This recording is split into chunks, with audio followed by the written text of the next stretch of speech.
任杰敢肯定，既然凶手返回了宴会大厅，就证明这凶手就在赴会人之中。而他特意赶回来，就是为了减少自身的嫌疑。大当家，大当家，花三娘和伶人们都已经安排好了，我把废弃的阁楼叫人打扫出来，作为他们的落脚之地，还算宽敞舒服。你赶快去，派人看住阁楼，不得再有任何人随意进出。为什么，大当家？这样恐怕会得罪客人呢。刚刚花三娘已经十分不满了。凶手很可能就在这些人当中，如果逃了，咱们整个黑风寨都担当不起。啊，好，我马上就去。等等，师爷，你也给他在阁楼安排上一个房间。狄大人，为何如此？我不是已经没有嫌疑了吗？你说的话未必100%都是真的，所以委屈一下。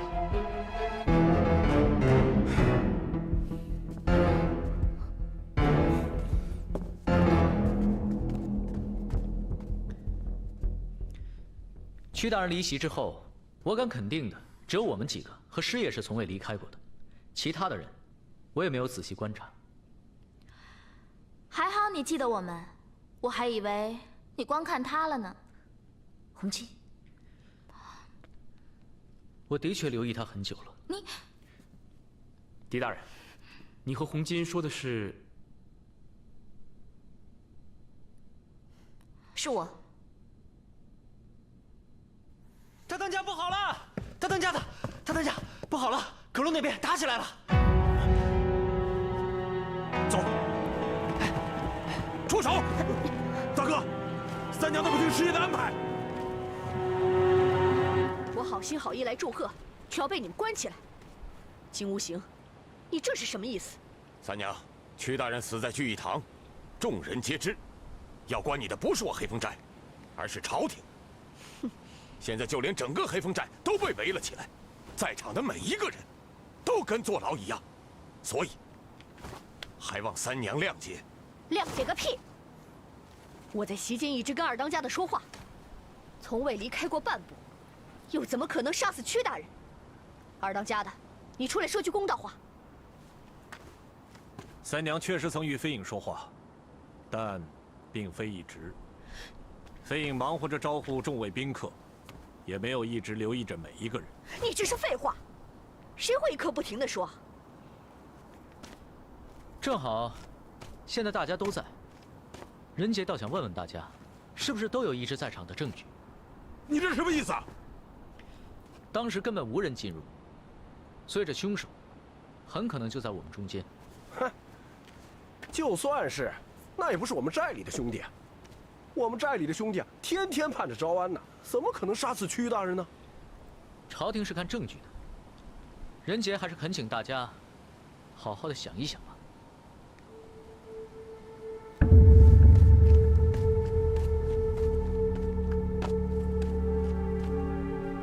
你的伤好些了吗？没事了，多谢这位姐姐。大人，当时我们可是一直都在台上表演，这可是众人所见，这应该算是证据吧？你们这些伶人，我看就是你们作怪，演的什么鬼戏，咒死了屈大人！哎，什么咒死啊？人家可说了，这戏本是黑风寨送去的。依我看，这戏本怕是中途被调包了吧？戏本送到后，我们停了3天才开始排的。要说被调包了没有，我们也不清楚。三哥，不管怎样，这些伶人就是不祥之人。既然是不祥之人，那大虎兄为何上午还要去招惹他们？总之，在没有找到凶手之前，任何人不可以离开黑风寨。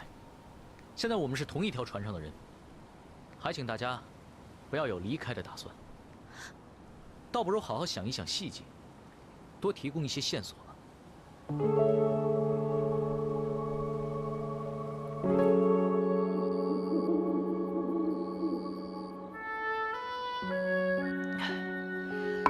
在这山上，有酒有乐，有知己的朋友在身边，本来是件很惬意的事情。是啊，但现在却是300多人的安危在系。如果朝廷真的攻上黑风寨，墨雨，你保护狄仁杰离开。那你和红巾呢？黑风寨对于我们姐妹俩有救命之恩，如今大难临头，我们怎么能说走就走？你们别忘了，我们在祖师爷面前可是发过誓的。恩仇必报。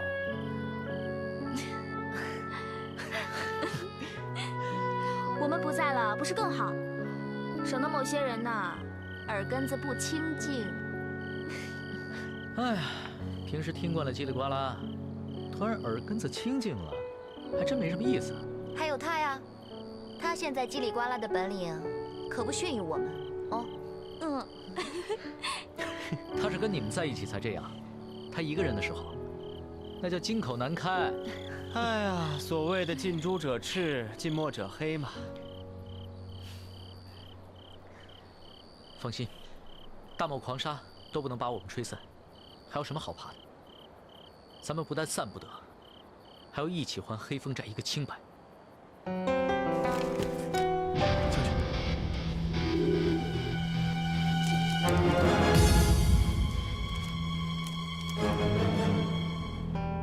如果公然与朝廷对抗，那我们无疑是以卵击石。可是现在逃跑也不行，朝廷的军队已经将山寨团团包围。难道除了攻和逃之外，就没有其他的办法了吗？还有第3个办法。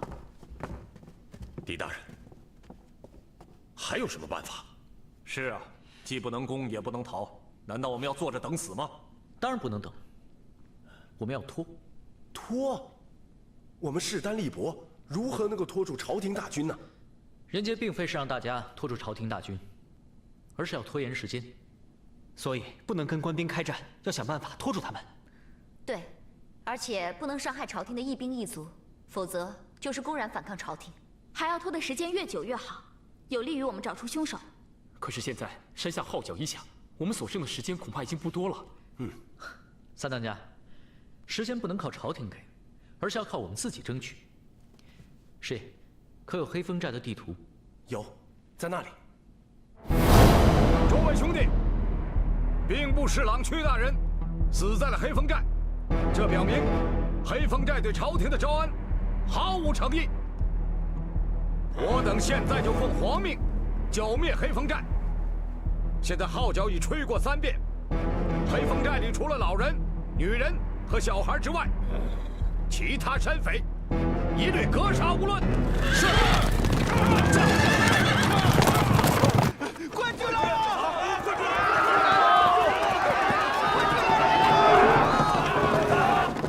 这2座山头形同马鞍，而第1座山头就是黑风寨。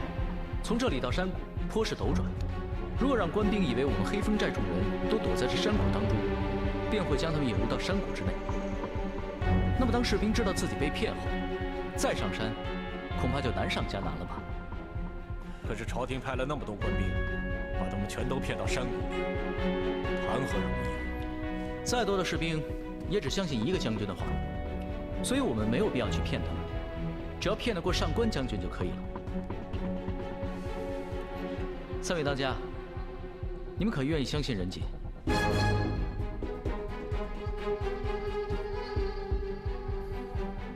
我们相信狄大人，一切但凭大人差遣。多谢3位当家信任。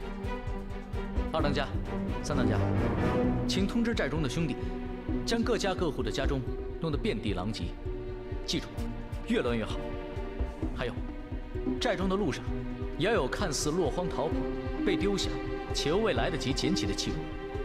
狄大人放心，我们山寨都是土匪出身，弄干净不会，弄个狼藉那可都是好把式。师爷，请把大家转移到这山头上任何一个可以藏身的地方，山洞也好，树林也好，要快，也要近，因为现在时间已经非常紧迫了。狄大人放心，我一定能为大家找一处安全之地。好，2当家、3当家，师爷，你们现在就开始行动吧。好。狄大人，那我呢？我做些什么？大当家，请帮人杰找10匹快马，还有树枝，越多越好。这没问题。可是，找这些来做什么？你一会儿就知道了。墨雨，你的马术有没有退步啊？比上次赢你时还要再稍好一些。红金蓝铃，你们呢？傻书生，你有听说过飞贼不会马术的吗？是啊，要不然怎么逃跑啊？好，大当家，我们现在就去引开官兵吧。好。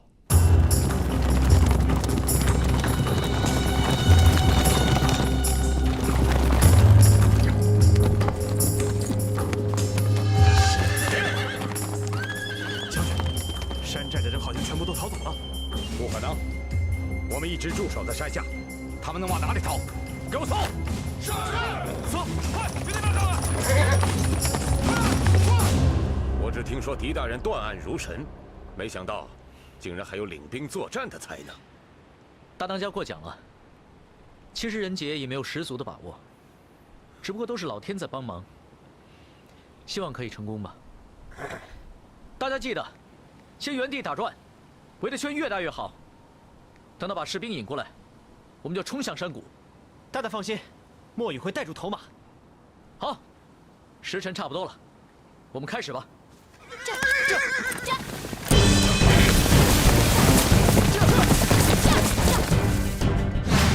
将军快看，那里好像许多马匹在奔走的样子。难道黑风寨的人要骑马从后山逃跑？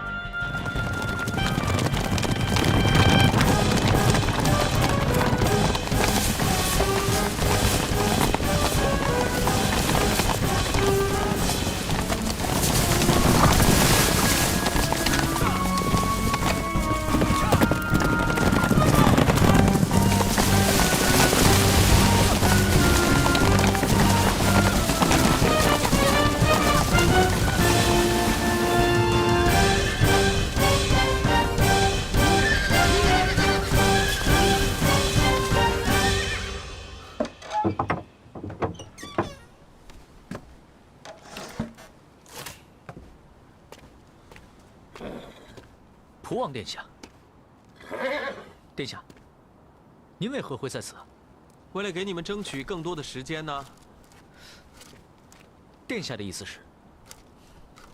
狄大人，你用这招把官兵引入后面的山谷，就算你骑术再好，骑得再快，小王推断，最多也就能争取到1天的时间吧。殿下知道我们要引官兵到山谷。小王只是推断到，朝廷今日有可能会绞杀黑风寨，而狄大人呢，绝不会见死不救。但狄大人又不会让黑风寨与朝廷为敌，所以只有想办法来拖延时间。就这里的地势来看，最好的办法就是将官兵引入到后面的山谷之中。狄大人如此聪明，不会想不到。所以小王今日并没有离开汴州，一早便从后面的山谷来到此地，等候诸位。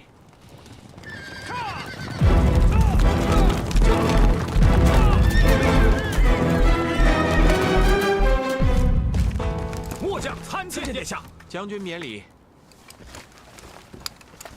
怎么只有5个人，10匹马？原来如此。狄仁杰，你竟敢欺骗本将军！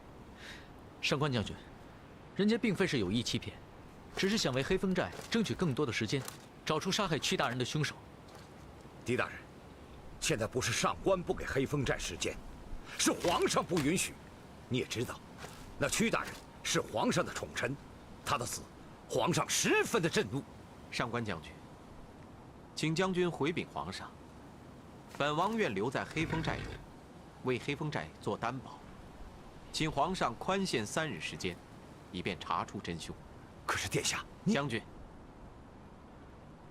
你若硬要绞杀黑风寨，也好，就先杀了本王吧。好，末将万万不敢。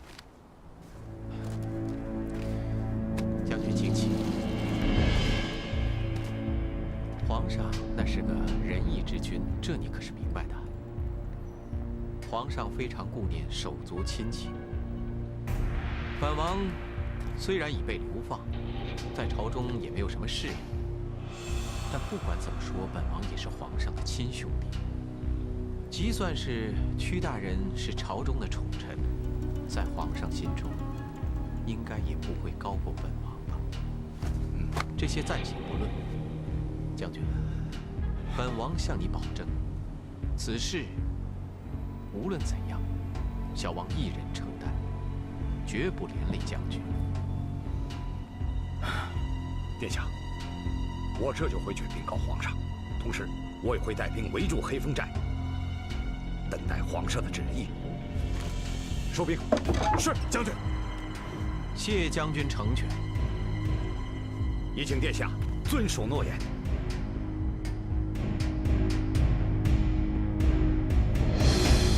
狄大人果然是神算呐，官兵果然中计。刚刚我们躲在山洞内，连一口大气儿也没敢多喘，眼睁睁的见一大队官兵就那么过去了。三弟，阁楼上众人可好？二哥尽管放心，这阁楼地处偏远，并且年久失修，不引人注目。我想，这官兵恐怕还未搜至，狄大人就已经把官兵给引跑了。二当家、三当家，大事不妙了！官军他又来了！什么？难道狄大人他们失败了？不是失败了，而是更加成功。大哥，大哥，二弟，三弟，我们又多出了3天的时间。太好了！3天，不是说最多只能拖出1天时间吗？这多亏了蒲王殿下的帮忙。蒲王殿下，您怎么来了？这黑风寨景色秀丽，又有你这么一个兄弟在，我当然要回来了。殿下甘愿留在黑风寨做担保，请求皇上多给他3天的时间。上官将军这才退的兵。黑风寨多谢蒲王殿下大恩大德。哎呀，大家太客气了，快起来吧。小王呢，也不敢保证皇上一定能答应，但是请各位放心，小王一定会尽力维护黑风寨。哎呀！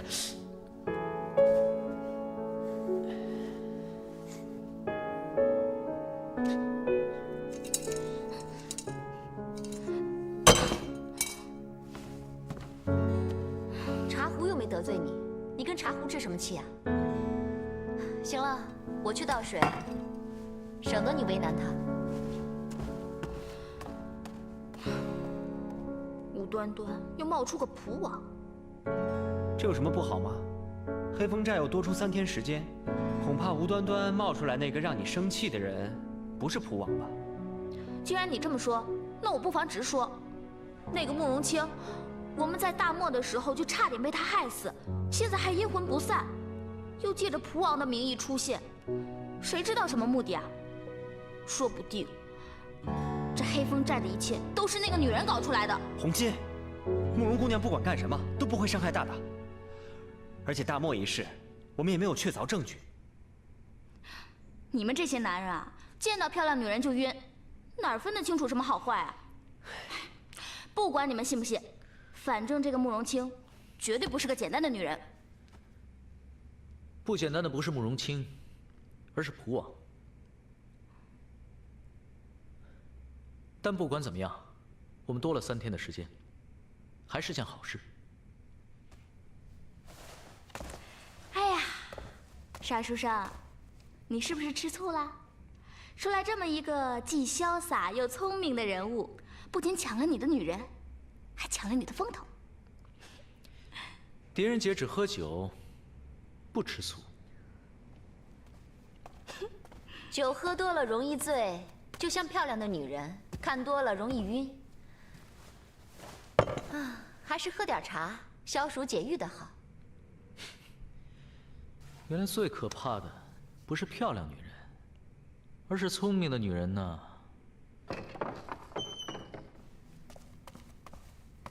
狄大人，蒲王殿下，请您过去一下。好，我就随姑娘前去吧。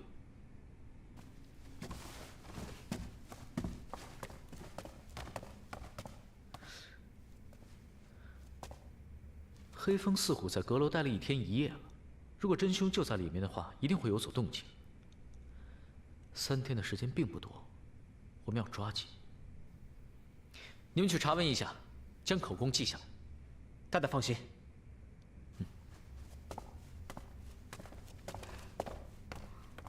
自己去见心上人，把活交给我们干。你不是要喝茶吗？不喝了。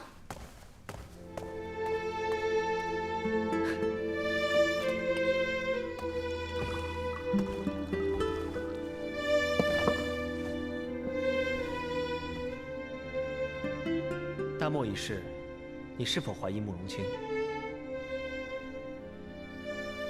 怀疑。可大大对慕容清情有独钟，你不生气吗？我生什么气啊？因为你也喜欢大大。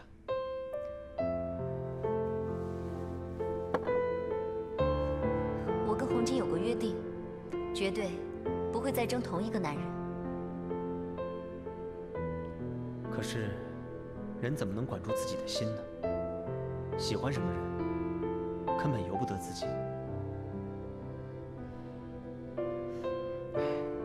没想到你这个小书童对感情倒是颇有一番见解。怎么，你呢？有没有什么时候是由不得自己的？我嘛，都是理论，理论而已。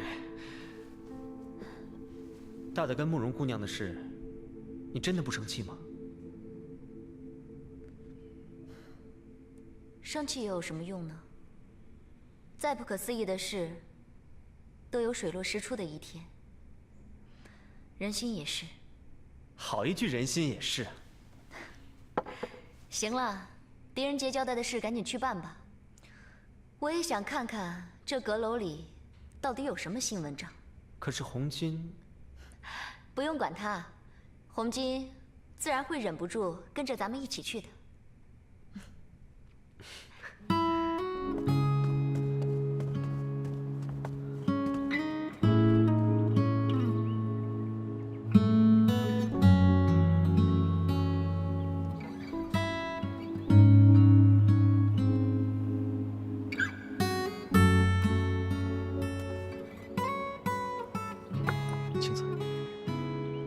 现在危机四伏，你还是赶快离开的好。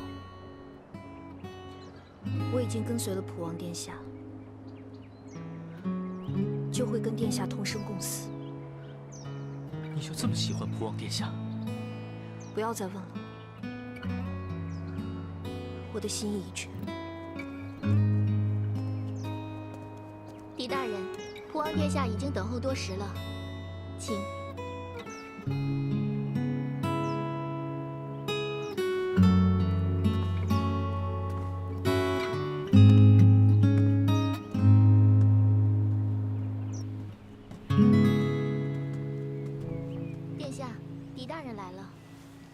下去吧。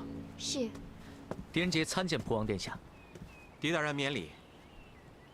狄大人与小王都是洒脱之人，我看这些繁文缛节，今后就全都免了吧。来，快快请坐。多谢殿下。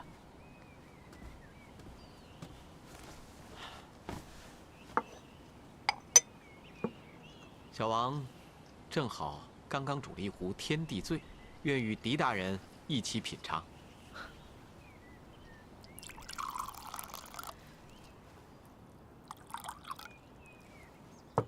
殿下真是个雅士，怪不得青子会追随殿下。哈，仁杰只知道女儿红、九潭春、竹叶青，不知这天地醉。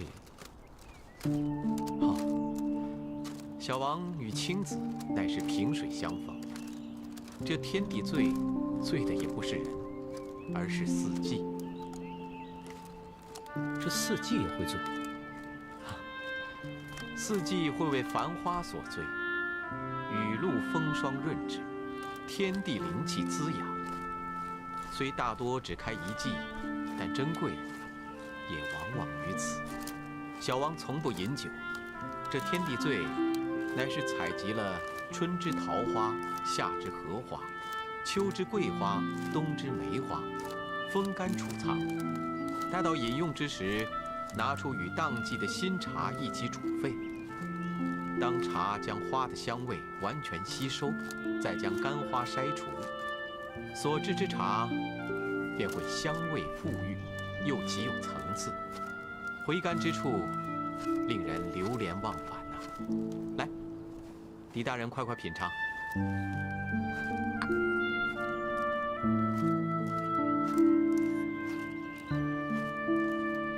怎样？殿下，这花香沁脾，人杰醉了，但从未醉得如此清醒。好啊，看来狄大人的确是与官场上那些浑浊之物不同。小王还真是相见恨晚呐。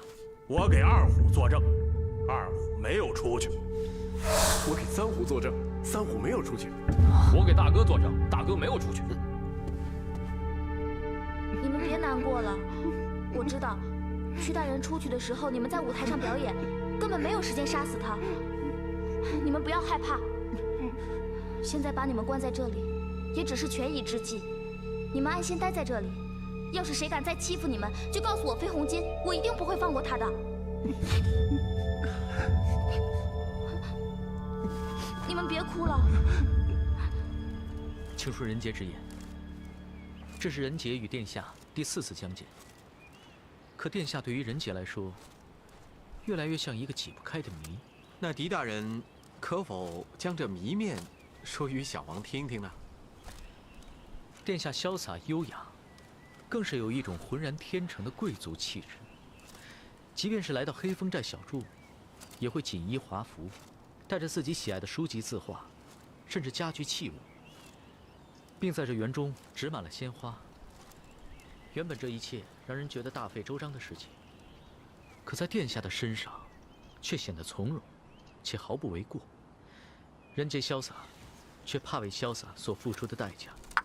所以人杰不明白，如此潇洒自由的殿下，为何会为了黑风寨而以身犯险，自顾自尽呢？不瞒狄大人，小王流放多年，足迹遍及大江南北，交友无数，但没想到，懂我的人却是狄大人。但有一点，狄大人却不知。这么些年，小王早已做到事事顺天应时，包括小王这条性命。顺天应时。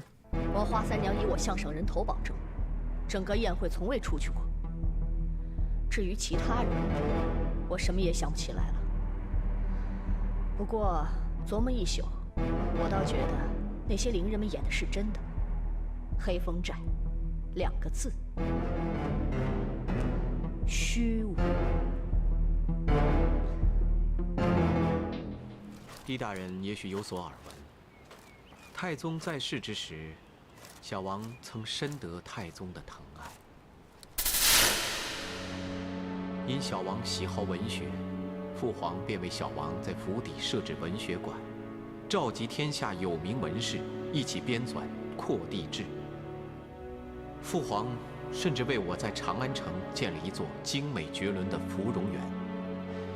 小王却爱风雅，生为皇子，自小衣食无忧，又得父皇宠爱，自以为可以毫无顾忌地追求世间一切美好的东西。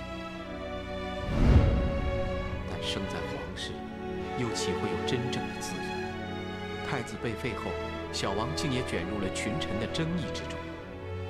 树欲静而风不止，更何况是一棵招风大树。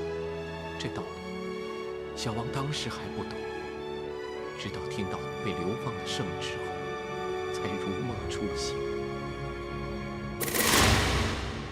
但流放，对于小王来说，未必是件坏事。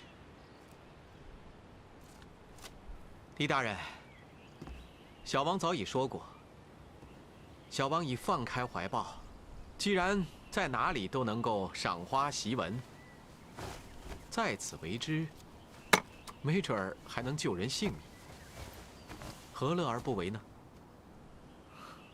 殿下，人家从来不奉承别人，但殿下却令人杰钦佩之至。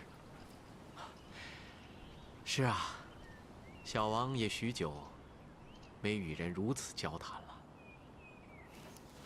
来吧，与小王再饮上一杯天地醉。好。狄大人，可真是小王的知己呀。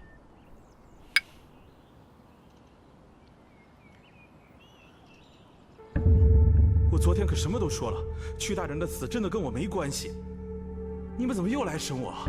昨天是昨天，现在又过去了一天，这里可有什么特别的动静吗？这里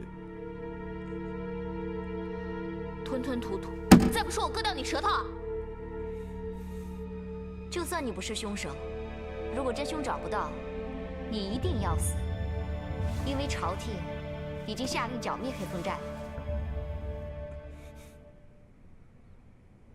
我说，昨天这里确实没有什么动静，但是有人编瞎话称贡。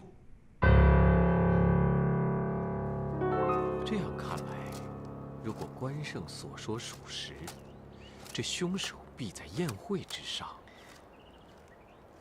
我也这么认为。而且关胜没有撒谎的必要。为什么凶手一定要用龙渊剑杀死屈大人？盗剑、放火，杀一个人需要费这么大的周折吗？还有，这一切看起来并非偶然，似乎是早有安排。没错，这样的安排一定是熟悉黑风寨，并且知道招安事宜的人才可以做出来。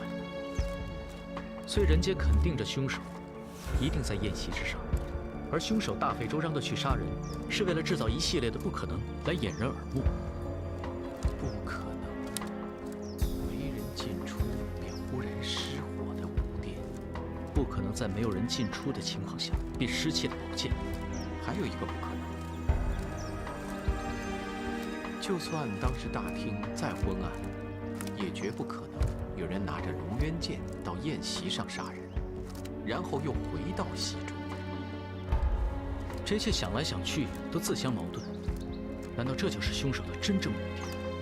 狄大人莫愁，这凶手制造的不可能越多，也就说明他留下的线索越多。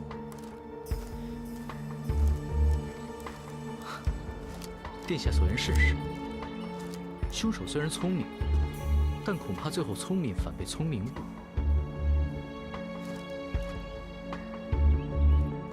青子，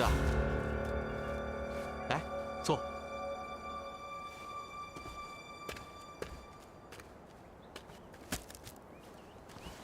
狄大人，小王在游历途中遇到青子，是他把小王风湿痛的陈年旧疾给治好了。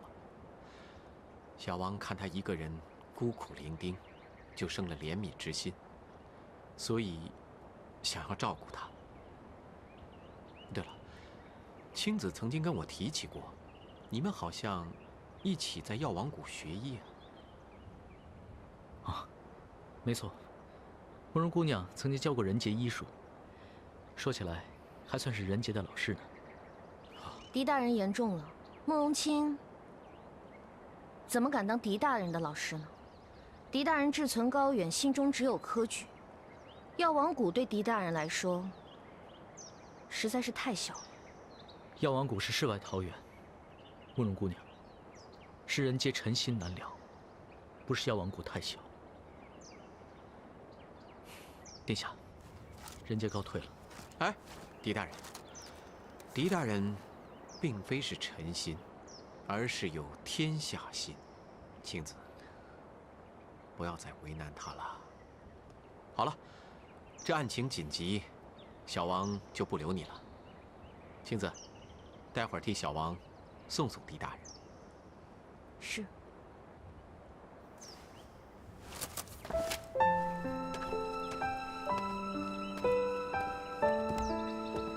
任杰原想问你，为何要嫁给蒲王殿下？看来现在无需再问了。殿下确实极其难得的人物，任谁都会被吸引。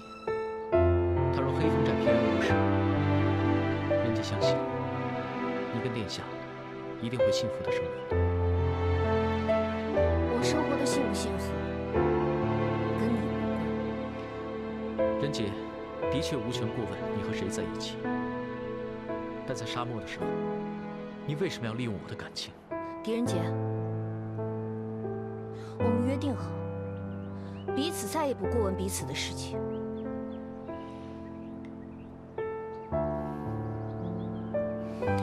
你想得到无字天碑，我也想，但是我绝对不会告诉你我为什么。不说也罢，只要你真正找到了你想要的人。傻书生，你放着案情不查，还跟他在一起，你是不是嫌他把你害得还不够啊？红巾，你放心，我以后绝对不会再害他。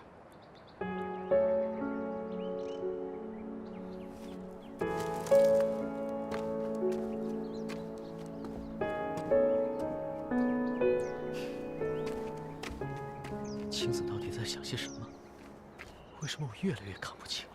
你看什么呀？告诉你，我们查到昨天谁有可能离开过宴席了。大哥、二哥、三哥，大虎可是黑风寨的人，你们竟然不相信大虎，而是去相信关胜这个外人。我昨晚经过你们房外，明明听见你安排三虎相互为证。证据？哼，证据怎么能安排出来呢？说得好，安排出来的不是证据，而是辩词，狡辩之词。狄大人，三位当家，听说黑风四虎串通一气，互相为证。那是关胜撒谎。是关胜撒谎，还是你撒谎？墨与红金兰陵可是将阁楼众人分开审理。如果是关胜撒谎，他又是如何知道这黑风四虎互相为证的？狄仁杰，你怂恿三位当家的把我们都关进阁楼，谁知道你会把哪一个拉去做替罪羊？这么说来，你们的确串供了。我为何串供？是不是你离席，怕我们查出来？大虎，黑风寨的兄弟，没有一个是不凭良心做事的。你要是没有杀人，我看，到底谁敢把你拉出去做替罪羊？我确实出去过，而且看到了屈大人被杀。什么？你看到了屈大人被杀？对。当时我就站在大堂的帘幕外，正好可以看到后厅。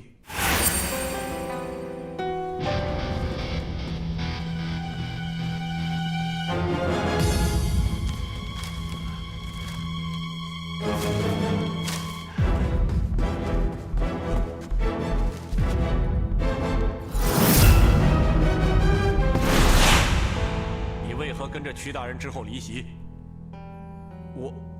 我是想给屈大人送礼，看看能不能在朝廷打开一些门路，招安后也能混个一官半职的。哼，又是为了招安，这招安本是为了安稳，没想到人是安稳了，心却被搅乱。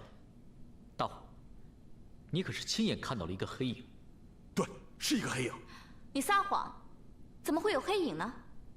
这宴会上根本没有人穿一身黑衣，就算他换了衣服，那按你说的，一闪便没了踪影。那他根本没有时间再换回衣服，混回宴席当中。我这次真的没有说谎，确实有个黑影一闪而过，太快了，一眨眼就不见了。就是怕你们不信我，还说不准把我当凶手交出去，之前我才没有敢说。大虎，原来是你先不信的咱们，自家兄弟，何以如此？大当家，不如先派人将大虎送回阁楼。任杰还想再去一次武殿，或许我们遗漏了什么。好。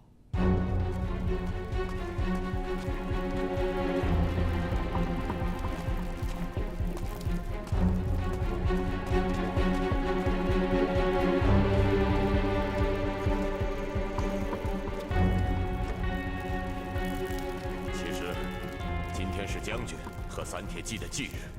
不知大家相不相信灵人们所演的故事？这个故事的真假，无形不知。但是我知道何为忠义。这2个字，从我当上黑风寨大当家的时候，我就从来不敢忘记。黑风寨这么多年，劫富济贫，从不错杀一人。飞鹰以为，即使灵人所演的故事是真的，那么这笔血债，也不该由黑风寨来承担。大哥、二哥，你们放心，狄仁杰一定会帮忙找出真凶的。是真有其事，还是有人编造故事另有图谋？到时候便知。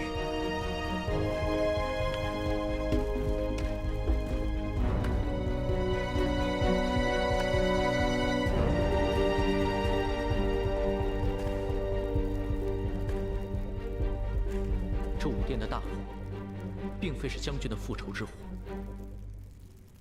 而这里正是点燃大火的起点。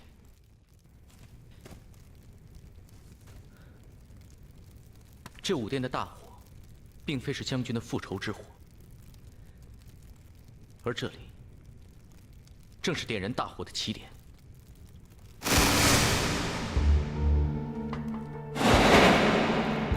没错，大大。我记得这2边堆放了许多剑，但现在却都烧成了这样。烧得如此彻底，正因为这里就是大火的起点。接着，火势蔓延。但烧到了这里，就停住了。因为这里没有什么东西可烧了，况且守卫发现及时，进来救了火。真正救火的人，并非是守卫。这火是什么时候开始燃的？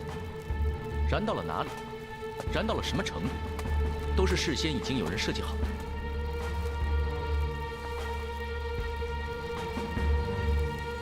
又是白磷。白磷。可是白磷遇热就燃，放火的人很难控制着火的时间啊。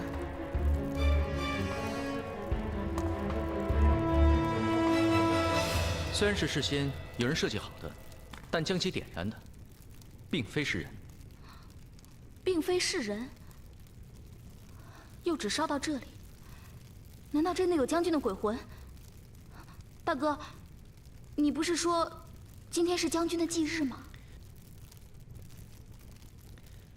虽然将其点燃的并非是人，但也不是什么将军的鬼魂，而是这铜像的护心镜。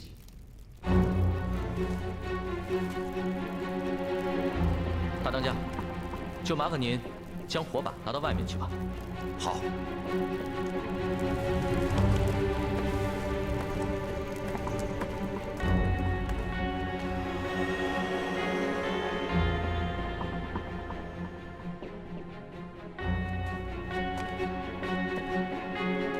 当时的护心镜和现在的差不多，白天的时候所有的东西都是亮的，所以不明显。大家看一下这边，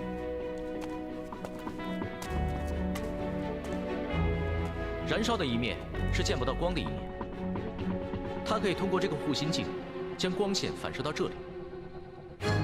大家想一想，晌午时分，光线直射进来，再由这个护心镜反射到剑堆上，剑堆的温度越来越高，白磷自然就会点燃。原来凶手是利用太阳照射护心镜的时间和反射光线来控制大火的，真是精心设计啊！凶手如此处心积虑地放这么一场大火，究竟是为了什么？也许是想制造将军鬼魂回来复仇的假象，或许是盗剑时留下了什么怕我们看见，所以才放火烧毁了证据。不要忘了，大火燃烧的时候和屈大人被杀是同一个时间，所以我怀疑这个大火一定跟盗剑有关。但之间有什么关联，任杰现在还没有想清楚。他很好的掌控了时间，所以我怀疑设计武殿大火一案的人，必定是熟悉武殿的人。现在疑犯中，对武殿非常熟悉的，也只有黑风四虎了。不管怎样，我们现在离真凶又近了一步。不知朝廷怎么样？能否多给黑风寨一些时间？河南道大旱，奏请朝廷免除1年赋税。陇右道盗匪猖獗，恳请朝廷出兵予以剿灭。大人，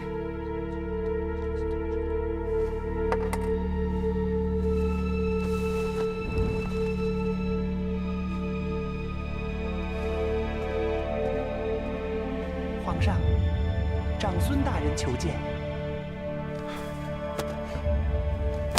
宣，是。宣长孙大人觐见。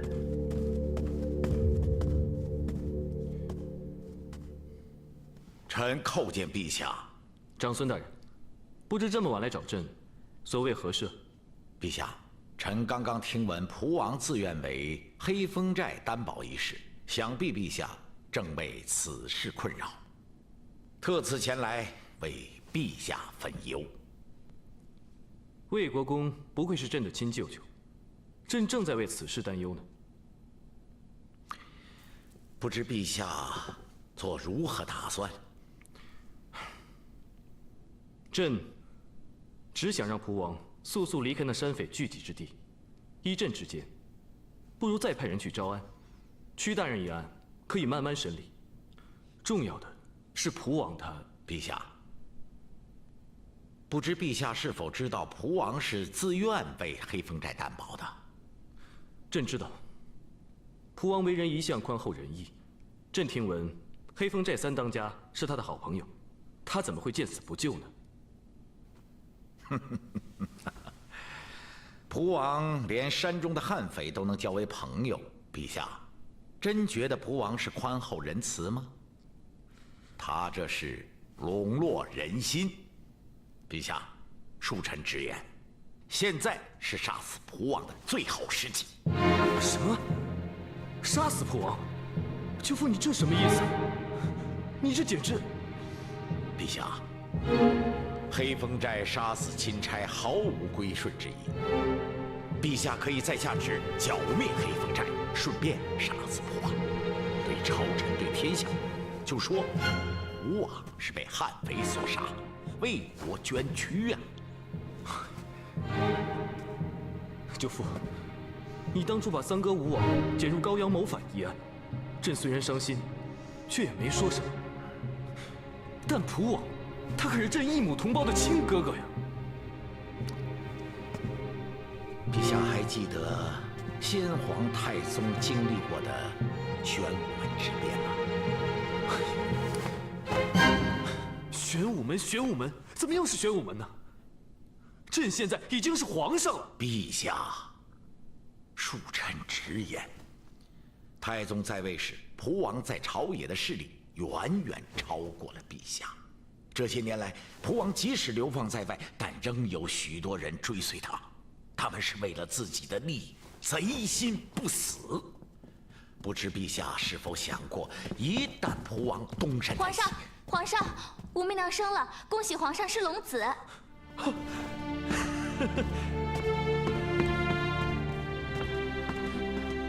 皇上，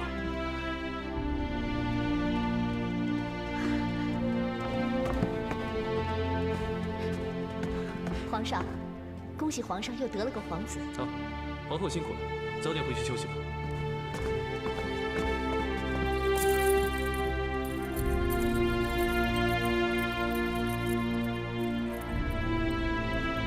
参见皇上。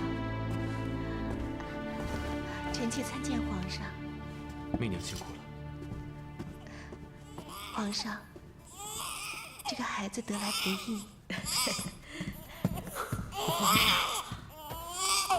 皇上给起个名字吧。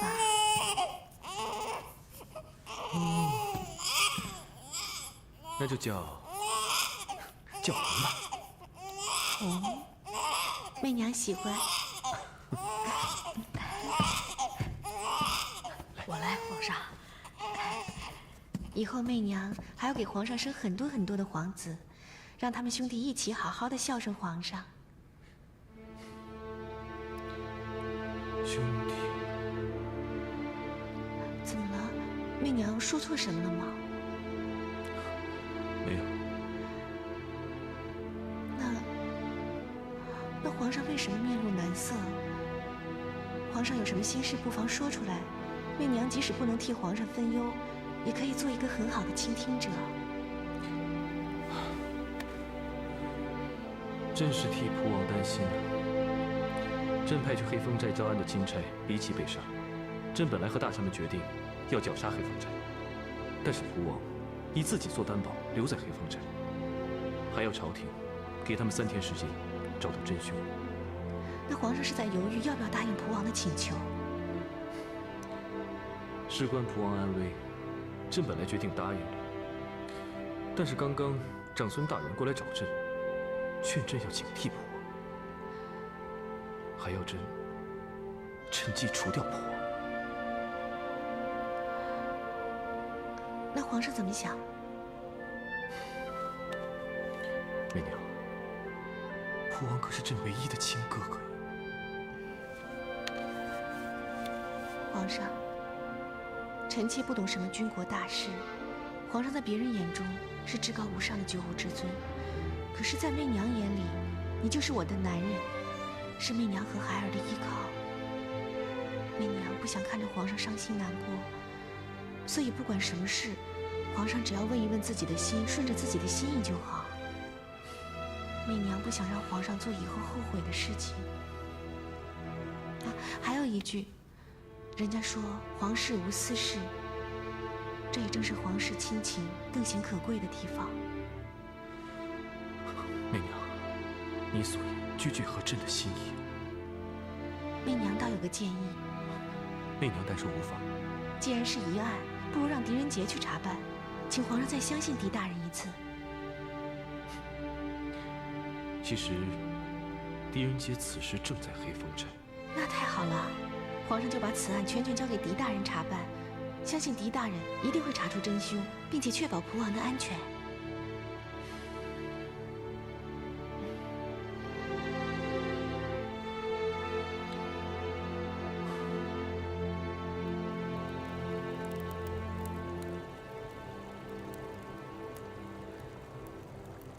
想起以前和姐姐在黑风寨的日子，那段时间无忧无虑的，真是快乐。究竟是什么人跟黑风寨有仇？我只听说过有人来黑风寨报恩，还真没听说过有人报仇。如果伶人所言是真，那所有的情况都得倒过来。任何一个将军的亲人，或者受过将军恩惠的人，都有可能替他报仇。而屈冲，便很有可能是当年的3铁骑之一。你们可否记得大当家和2当家的表情？还有师爷，他们的心里肯定藏着秘密。红间兰陵，黑风寨没有想象的那么简单。黑风寨大难当前，他们自然也会紧张着急的嘛。不管怎么样，那凶手也太狠了，就算是报仇，也不应该拿整个黑风寨来做代价。这凶手也可能是因为另外2名铁骑还在寨中啊。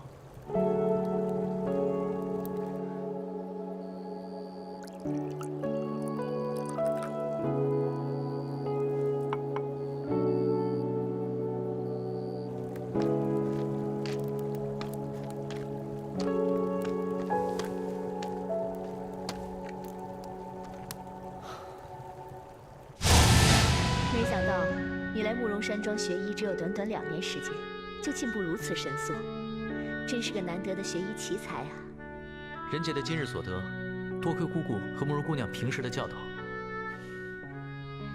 狄仁杰，我想把慕容家家传的悬丝神针传授给你。不过，这祖上传下来的规矩，这门绝学可是不能传给外人的。姑姑，人杰没有觊觎绝学之心，只是希望能够把医术学好，以后可以治病救人，这样人杰就已经心满意足了。你是知道的，青子啊，是我慕容家唯一的骨血。我看你们2人平日十分要好，所以我想把她许配给你。人姐，待你们二人成亲之后，我便把这门绝学传授于你。我已经决心闭关修行，不问世事，而你便会成为药王山庄的新主人。姑姑，你怎么自作主张，也不问问我的意见啊？这么说，你是有意见了？哦，不是。姑姑，人姐感谢您的美意，但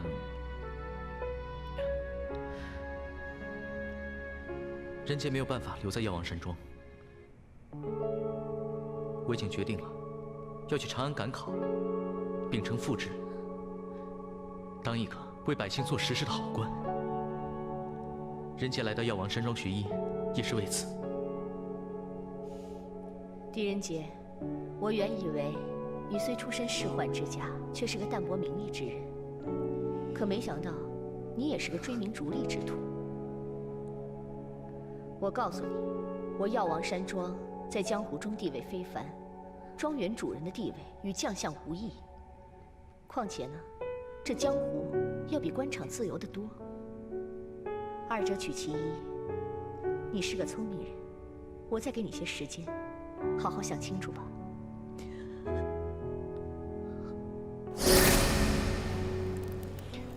想喝醉吗？不如我们就来点酒，在这河边休息休息吧。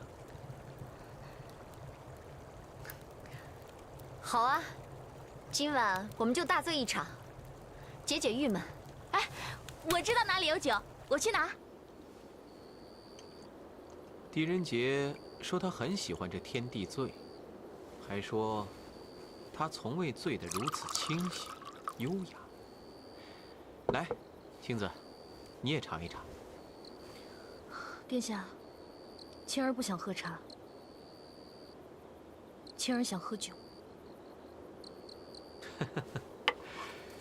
青子，你知道本王从不饮酒，又到哪里去给你找酒啊？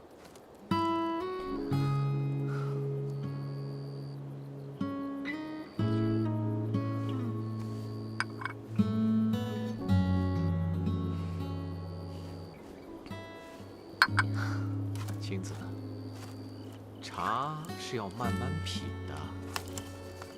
你呀，就是太过性急，这一点你就不如狄仁杰。殿下，我们什么时候离开黑风寨？3天吧。我料定狄仁杰3天之内一定会查出真凶的。可是我想先离开这里。怎么？你害怕见他？你还忘不了他，对不对？殿下，我早已经把狄仁杰忘得一干二净。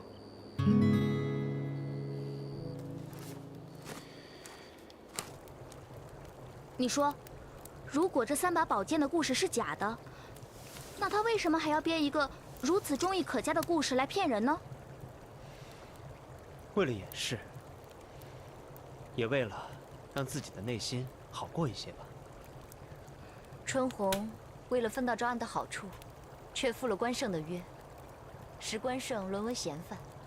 黑大虎表面上跟黑风寨所有人都打成一片，称兄道弟，义字当头，但是关键时刻，对黑风寨却一点都不信任。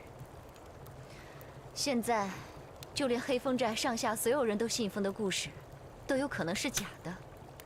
哼，这世界还真是荒谬。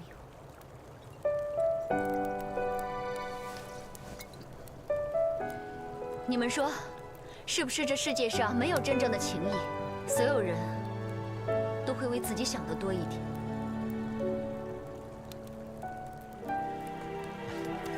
酒多伤身，这世间还是有真情的。我是说，大大不顾自己的安危留在黑风寨，而我们又都追随他。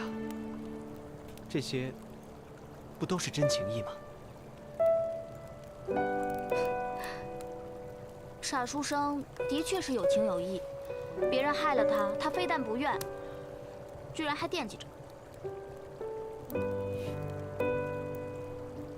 我说傻书生，你能不能为自己想一想啊？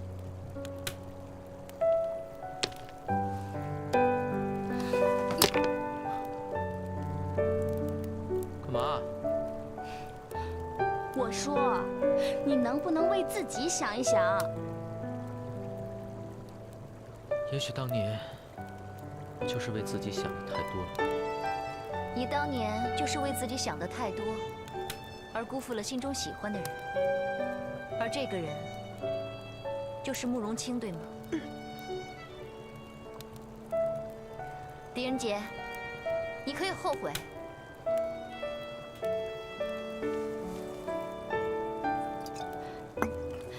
傻书生，你根本没有必要为这种女人后悔。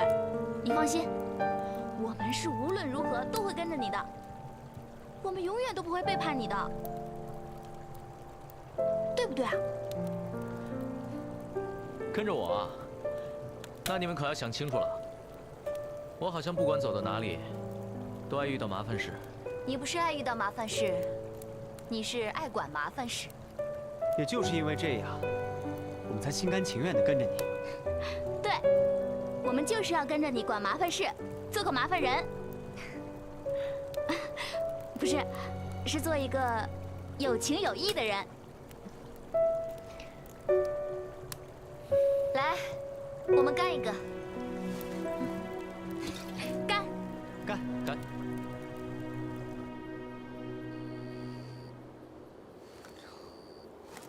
青子，要当心啊！人在失意的时候，饮茶也是会喝醉的。那是因为你的心想醉。那就让我喝醉吧。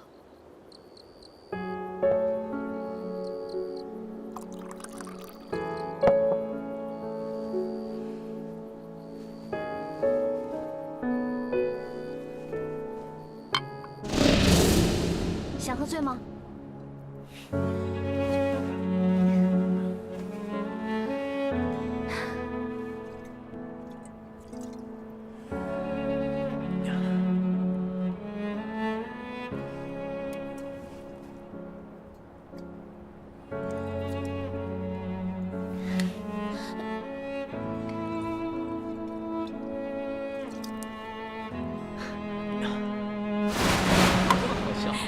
你看，居然笑成这样。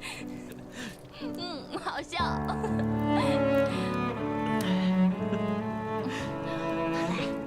我们再喝一点，干杯，干杯。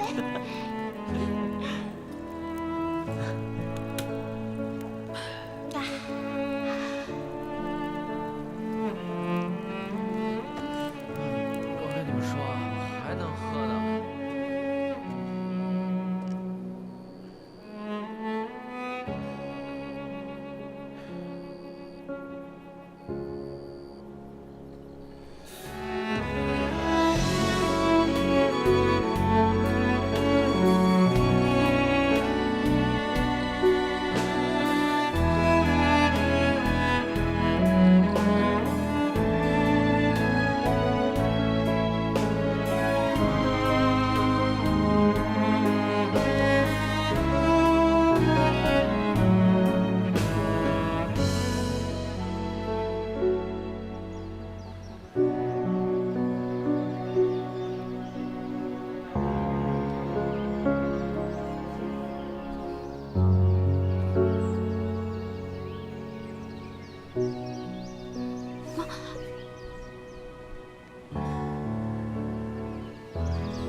兰陵呢？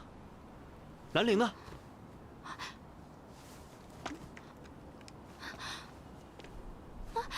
兰陵，沙书生，你快醒醒，兰陵姐姐不见了。兰陵，姐姐，兰陵，姐姐，狄大人，狄大人，大当家他被人杀死了。什么？大当家死了？没错，他被于长剑所杀。武殿当中的第2把宝剑已经出现了，大家都怀疑兰陵是凶手。什么？狄仁杰，大哥不是我杀的。别着急，慢慢把事情说清楚。有什么好说的？我亲眼看见他杀了大当家。人命关天，你可亲眼看见？实话实说，无论你是看到的还是听到的，不能有一丝差错。是二当家，我们到的时候看见大当家已经趴在那里了，身边只有他一个人在。大当家，是你杀了我们大当家的？我没有杀人，当时的确就我一个人在，可是我并没有杀死他。大哥对我有救命之恩，我费兰陵一向恩仇分明，怎么会杀死他？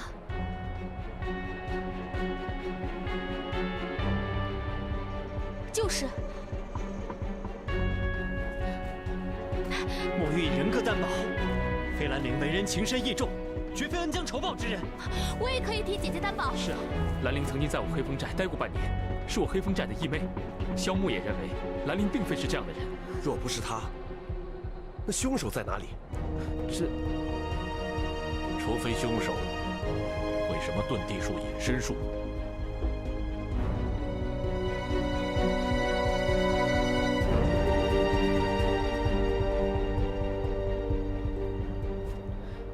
兰陵，我们不是一直在一起喝酒吗？你为何会到这儿来？是啊，兰陵姑娘，这个时候山寨内可是很少有人走动的。我昨天晚上喝多了，醒来的时候有点头疼，就四处走走，无意间来到这个凉亭，正巧大哥也在这儿。奇怪，这个时候大当家来凉亭干什么？大哥说他约了人，我想可能是他的私事，便没有多问。此时此地约人，的确有可能是私事。那之后呢？之后我便与他随便聊了几句。大哥，既然你约了人，兰陵就先走了。山寨之事，我想你不必太过忧心。狄仁杰断案如神，想必他一定能帮忙找出真凶的。替我谢谢狄大人。好。兰陵，怎么了，大哥？有什么事吗？你相信伶人演的那个故事吗？其实，前不久兰陵和狄仁杰他们也商讨过此事。怎么说？这个故事的真真假假，我们无从判断，因为那始终是个故事。但是我和狄仁杰他们都相信，这世上仍然有真正的情谊。我们相信黑风寨。兰陵先走了。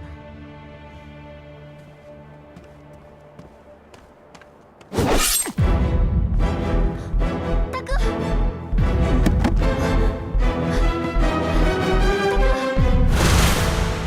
真情义。二哥，好。如果兰陵没有看到真凶，那真凶唯一的逃脱路线，就是凉亭后面的这片丛林沼泽。可在这么短的时间之内，凶手是怎么逃脱的呢？狄仁杰接旨。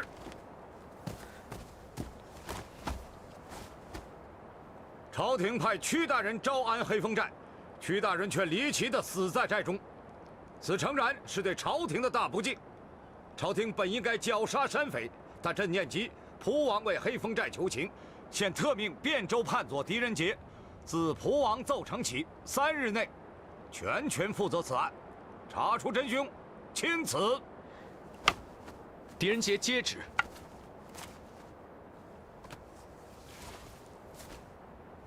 本将军已派更多的兵力驻守黑风寨，从即刻起，除了狄大人一人之外，其他人等不得擅自出入寨中。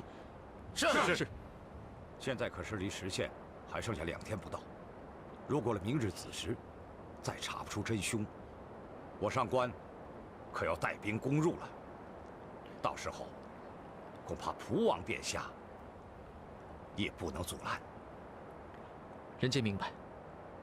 多谢上官将军。告辞。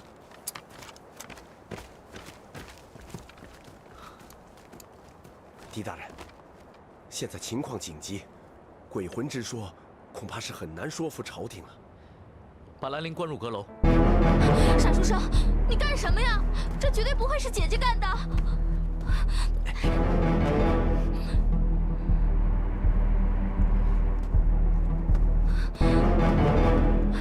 姐姐。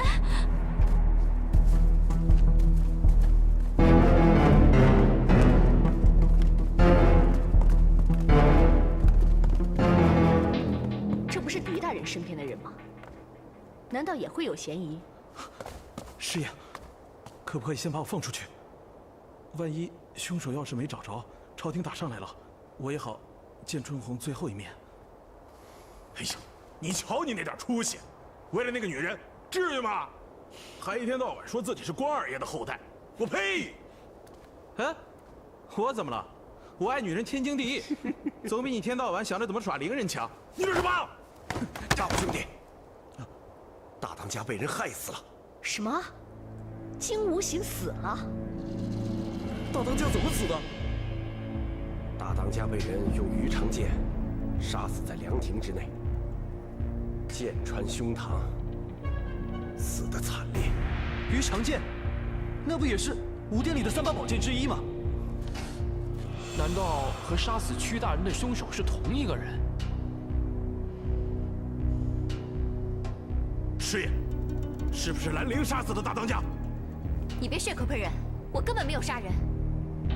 大虎兄弟，现在还不清楚，只是兰陵刚巧也在凉亭之内，朝廷已经答应蒲王殿下的请求，特命狄大人全权负责查办此案。大家再耐心等1-2天吧。哎，师爷，这……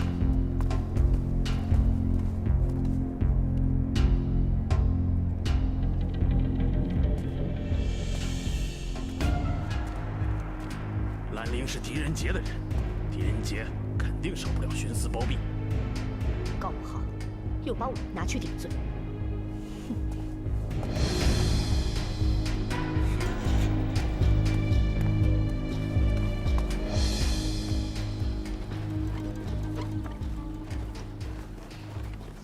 傻书生，我看你不仅是傻，你还无情无义。你怪我没替兰陵说话，还把他关进阁楼。他的这么做，一定有他自己的原因。就算兰陵不是凶手，那黑风寨的人会相信吗？皇上会相信吗？天下人又会相信吗？这前因在我和兰陵之间，不在兰陵和天下人之间。要让大家信服，就必须要找到证据，而证据是让人明白真相的最直接的方法。希望兰陵可以明白，也少一些伤心。可是姐姐她……我们现在唯一的办法，就是找到证据，捉拿真凶，替兰陵洗脱冤屈。那我们去哪儿找呢？这凶手无影无踪，杀了人又转瞬即逝，说不定他真会什么飞天遁地的法术。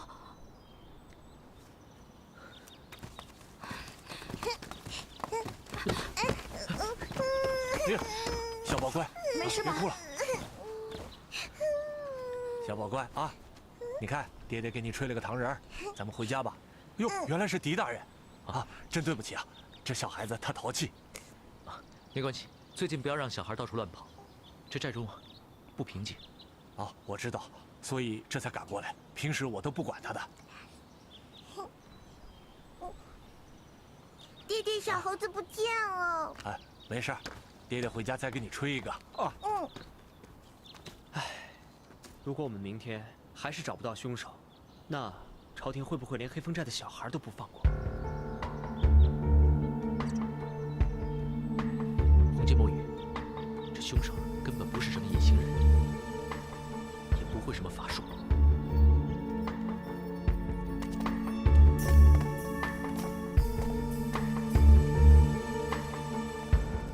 墨雨啊，帮我帮我把那个剑鞘拿过来。是。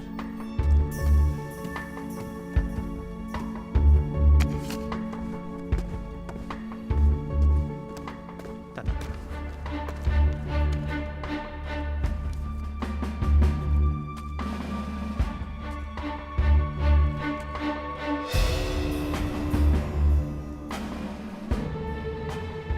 红巾，可否借你的发差一缕？魏宇，帮我扶一下。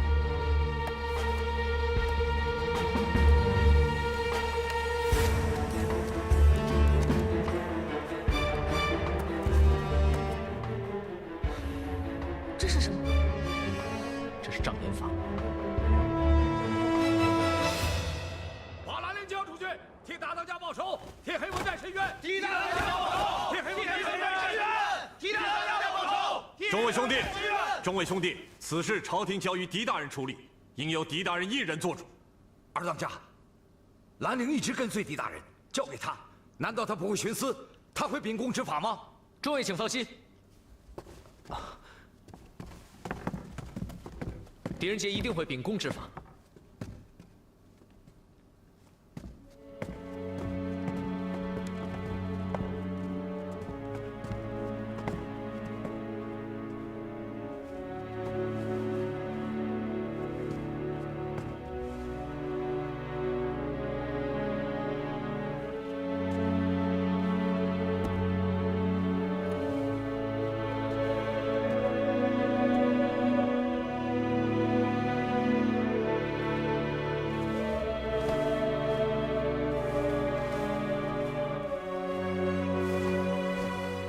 狄大人，您这是？20年来，大当家率黑风寨众兄弟行侠仗义，积善积德。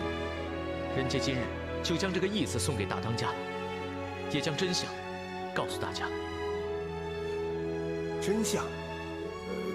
狄大人，不知你所说是何真相啊？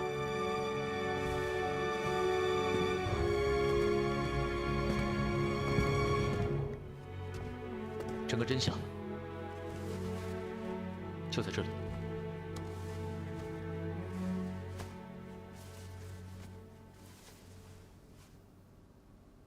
蜡屑，对，这就是我在剑鞘中找到的蜡屑。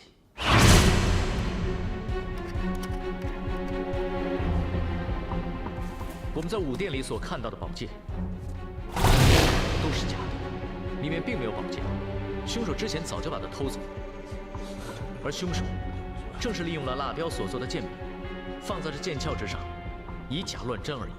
你是说这剑柄是蜡雕做的？也就是说，剑鞘里头只有剑柄，没有宝剑。没错，二当家，凶手处心积虑地制造这场大火，不仅仅是为了制造将军鬼魂返回来复仇的假象，更重要的是，他要将这剑柄融化，让我们误以为这宝剑就是在我们进入武殿之后被偷走的。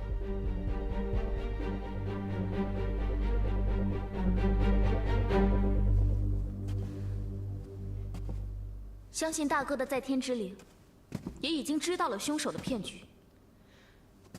大当家，人杰没有那么好的手艺，再造3把惟妙惟肖的剑柄出来，只能用这个义字来告慰您的在天之灵。这个凶手真是厉害。首先，让我们得出一个错误的丢剑时间，然后他只要不在这个时间内在武殿出现，就可以证明他不是盗走宝剑的人。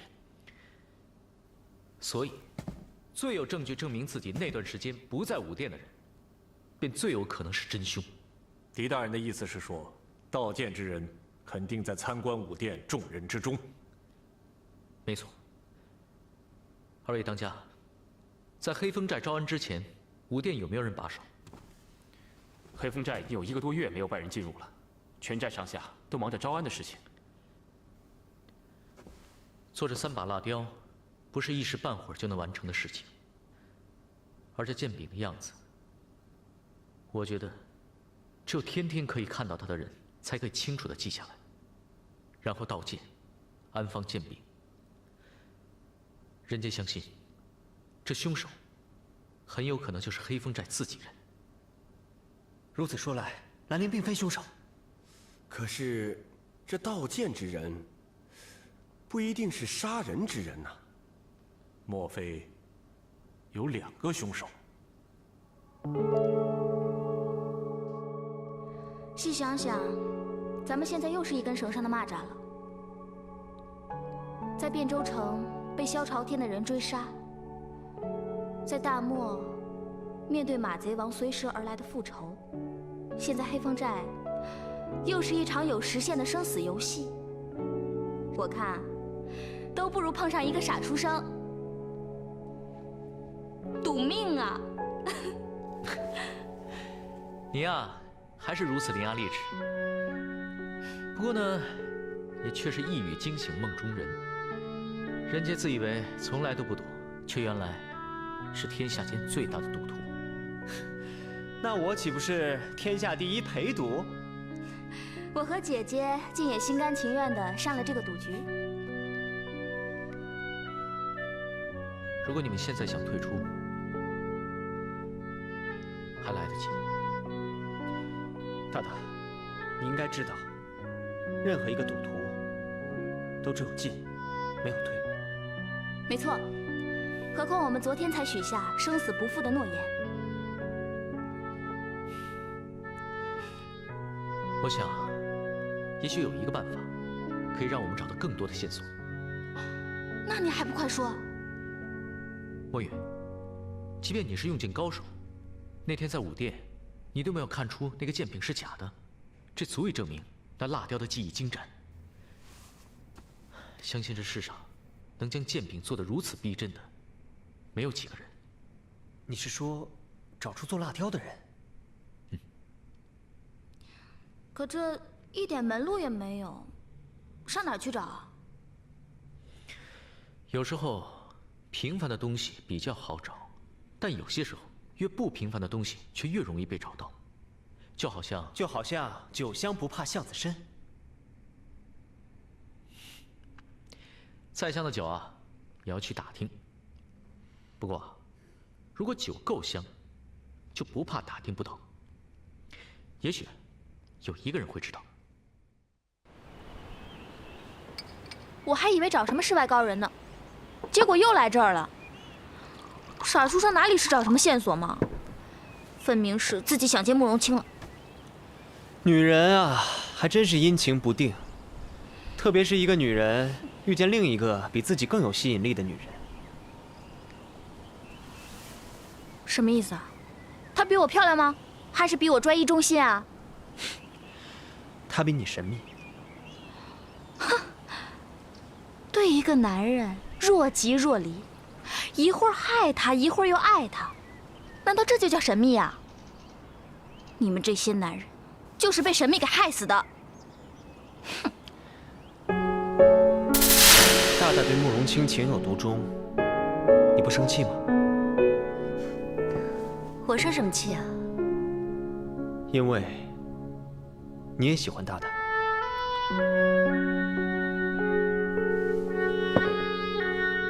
我跟红巾有过约定，绝对不会再争同一个男人。可是，你怎么能控制住自己呢？喜欢什么人，根本由不得自己。没想到你这个小小书童对感情倒颇有一番见解。怎么，你呢？有没有什么时候是由不得自己的？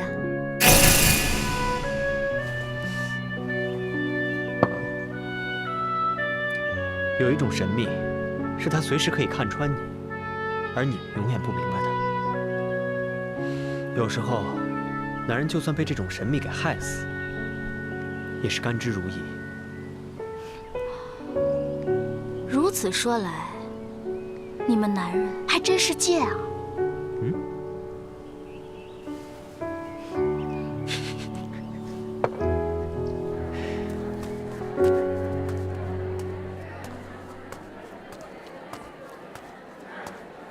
你这个怎么样啊？结不结实啊？啊，你放心吧，啊，我这个质量绝对过关，你买回去啊，很值的。老板，请问一下，这鬼府作坊怎么走？不知道，别妨碍我做生意。哎，这位兄弟，真的很值得。鬼府神妻可不是谁都能找的。看这个弓啊，为什么？这神妻虽然手艺不错，但是个性古怪，一言不合便拔刀相向。让你这么一说，我倒更感兴趣了，必须见他一面。这位小哥，可否告诉我，这鬼府作坊怎么走啊？啊，往前，直到没有店铺的时候，你就看见了。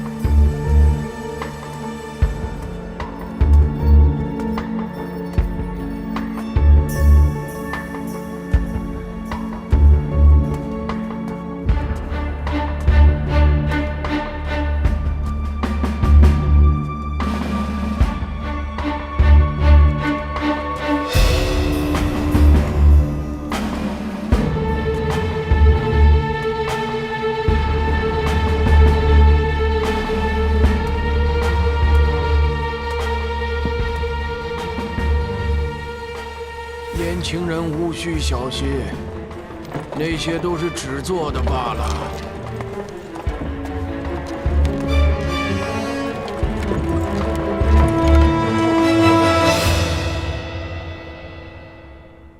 前辈是鬼府神妻？哼，世上哪有那么多的鬼神？我只是一个瞎了眼的老匠人。前辈大门敞开，就不怕这些东西被人拿走吗？做生意本就应该大门敞开，而这些东西不是纸做，便是木雕，在普通人眼里是不值钱的赝品。可在晚辈看来，这些都是精美绝伦的艺术品，都是无价之宝。能够明白这些是无价之宝的人是不会偷的，你说呢，年轻人？虽然不会偷，但不一定会善用。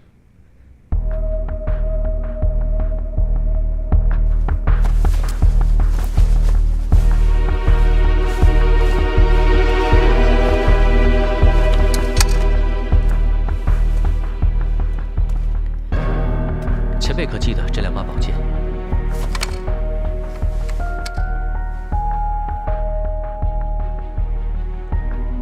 你不是来做生意的？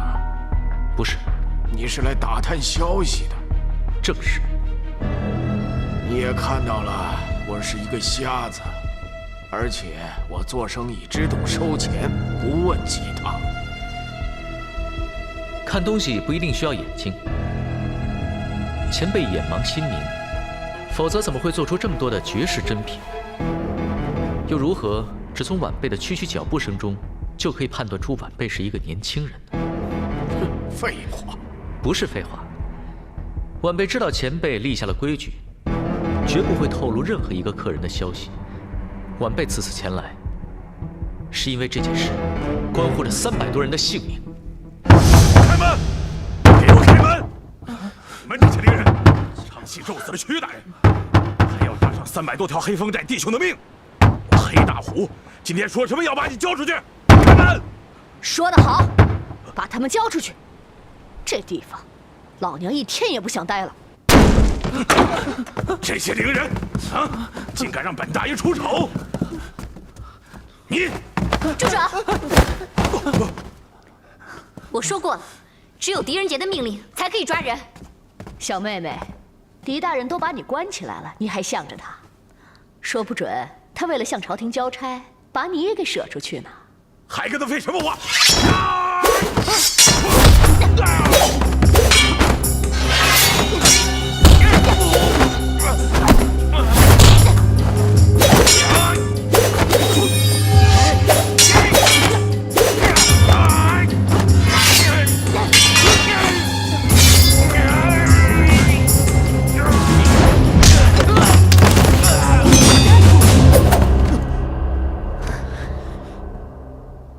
你们大胆！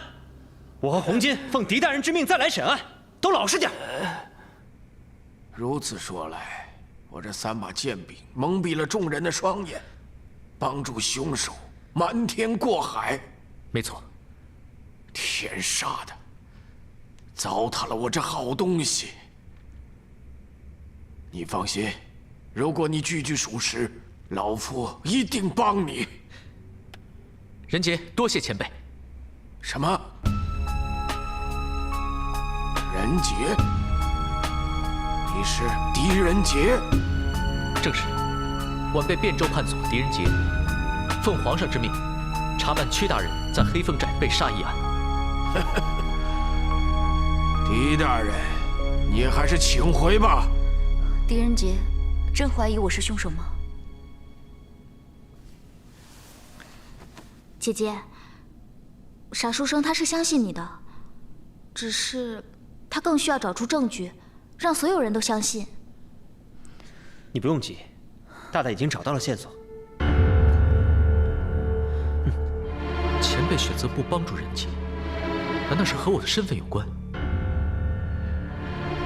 我这一辈子最恨的就是官府中人，我这双眼就是被官府弄瞎的，还有我的妻儿，都是被官府所害而死。我曾发过誓，我与官府中人不共戴天，要我帮助官府破案，就算杀了我，也不可能。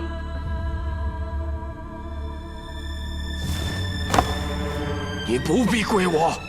虽然仁杰不知道官府曾经如何伤害了前辈，但前辈既然选择因此拒绝帮助仁杰，那么仁杰可以辞掉官职，不做官府中人。人人都为了做官争得头破血流，没想到会有主动弃官的。前辈如果不相信，仁杰可以立下誓书，并将官牌压在前辈这里。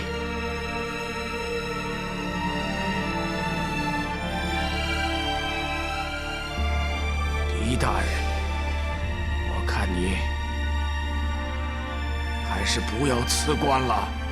前辈，请您一定要相信仁杰，仁杰一定说到做到。你给我出了一道难题，无论如何，我不会违背誓言帮助你，但你可以自己帮助自己。前辈的意思是？你可听过一首诗：“咫尺江山小义大，须臾富贵有还无。日月楼台起庄处，人人应语宁人书。”我所知道的全在里面了。若你猜对，可能会助你破案；若你猜错，也许会引你误入歧途。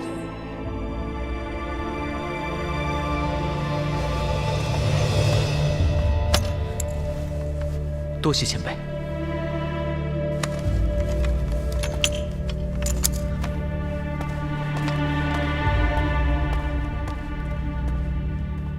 好官难得呀！真没想到，这剑早就被人偷走，而剑柄是蜡做的。狄仁杰找到做蜡雕的人了吗？大大一早便下山了，想必现在应该有所收获。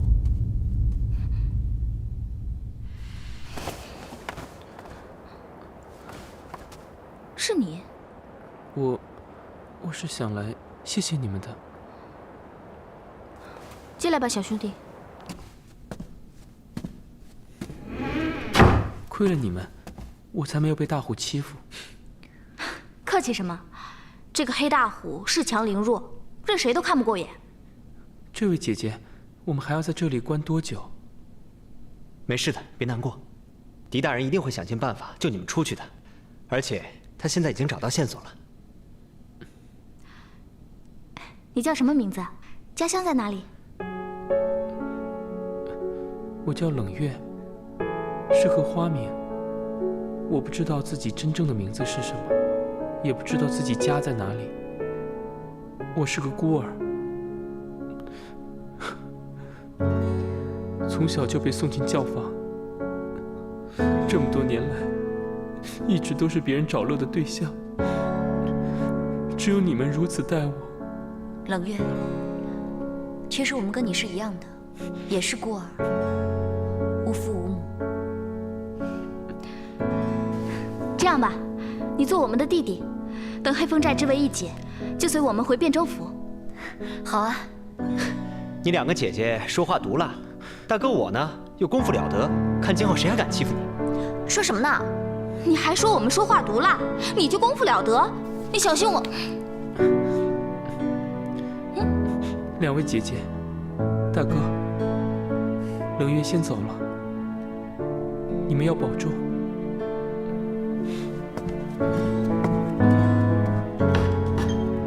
兰陵，大大也该回来了，我们也该走了。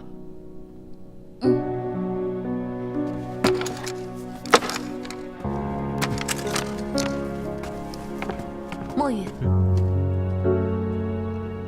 谢谢你今天早上替我说话。不必客气。还记得你说的那句话吗？是真心，早晚有一天会水落石出的。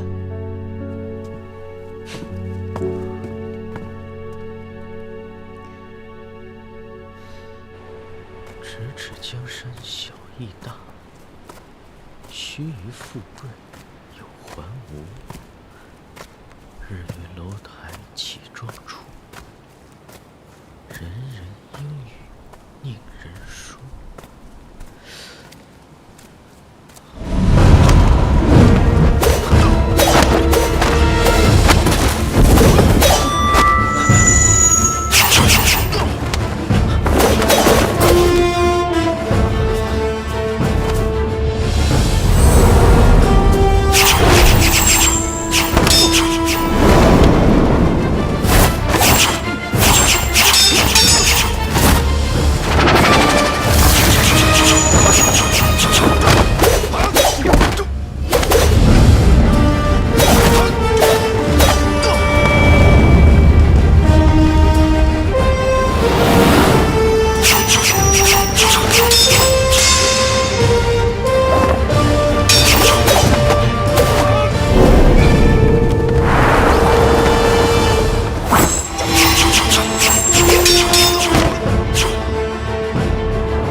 他出去这么久，怎么还没回来啊？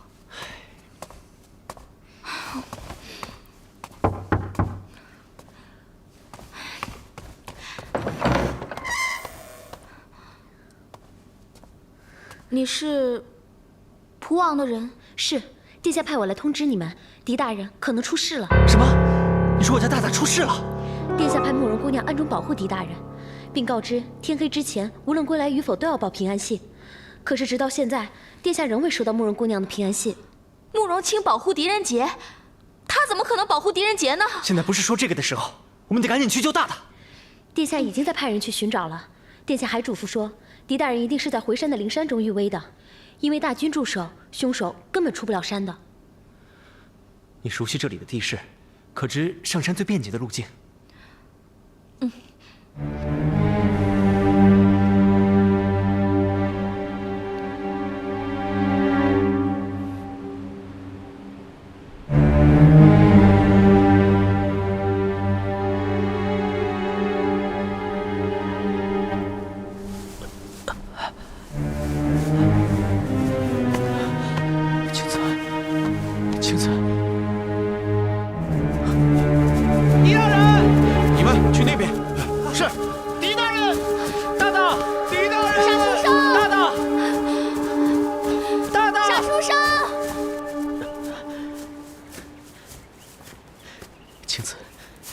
坚持住，你知道吗？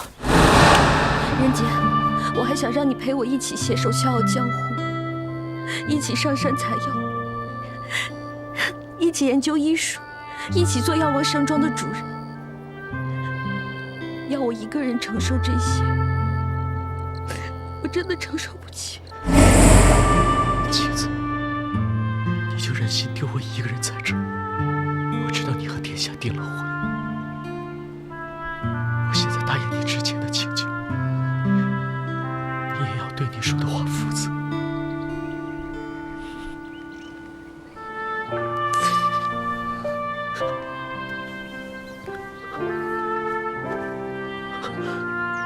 青子，青子，你答应我了是吗？青子，你坚持住。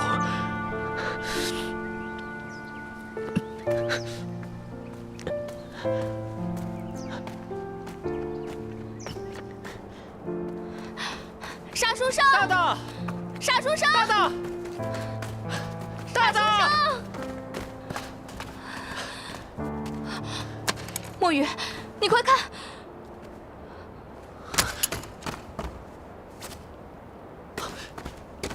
这是大大衣服上的。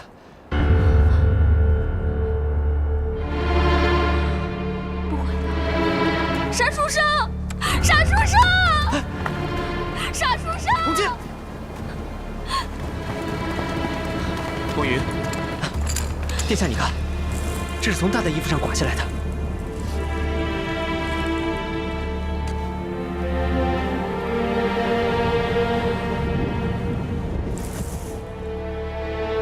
狄大人和青子可能已经跌落山崖了。他会不会已经？快，你们到崖下去寻找一下。傻书生，傻书生，你在哪？青子，请你不要离开我。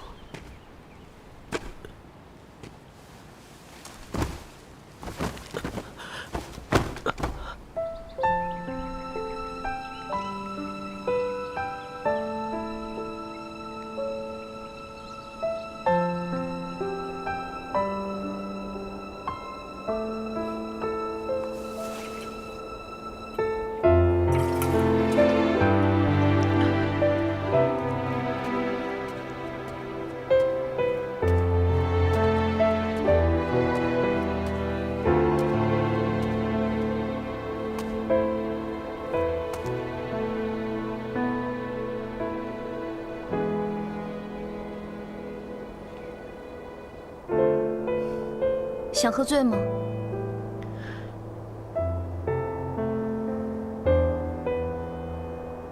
青子，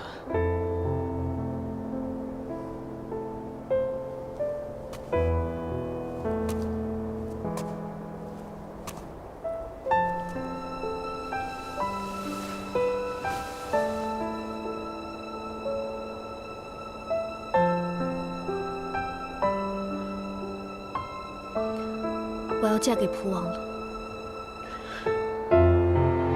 要做大唐的王妃。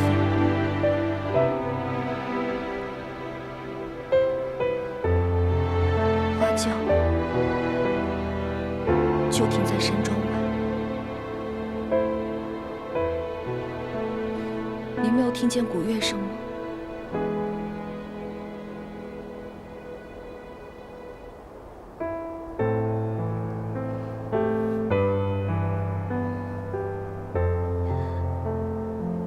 人杰，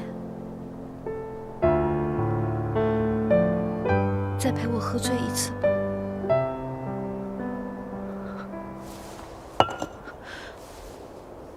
青子，你不能嫁给蒲王殿下，不能。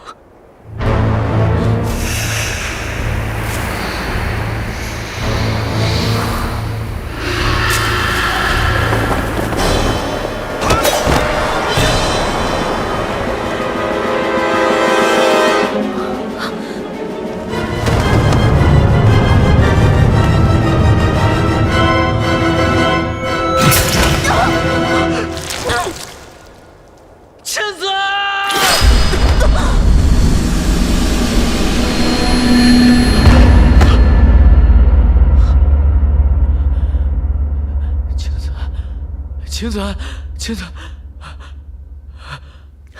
大大，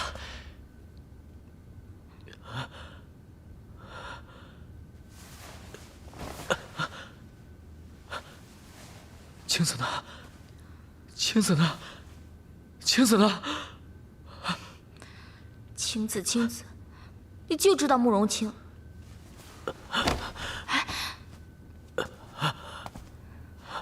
你身体还虚弱，我去给你拿碗粥。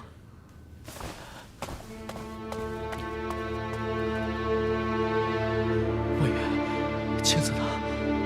慕容姑娘被蒲王殿下带走了。不行，青子中了毒，我要给她解毒。大大，你不用担心，蒲王殿下已经竭尽所能为慕容姑娘医治，他那里有许多名贵药材。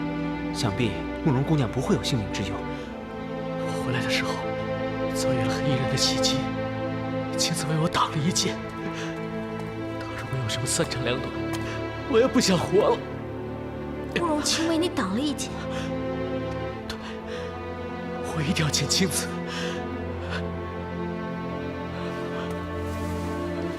你折腾一天了，先把这碗粥喝了，不然。我怕你去见心上人的力气都没有。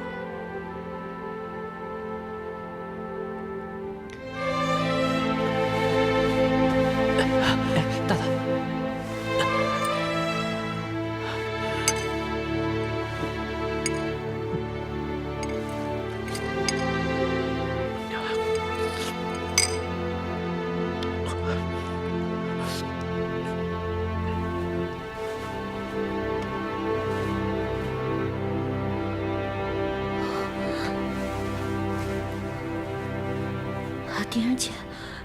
狄仁杰怎么样了？他没事。你怎么样？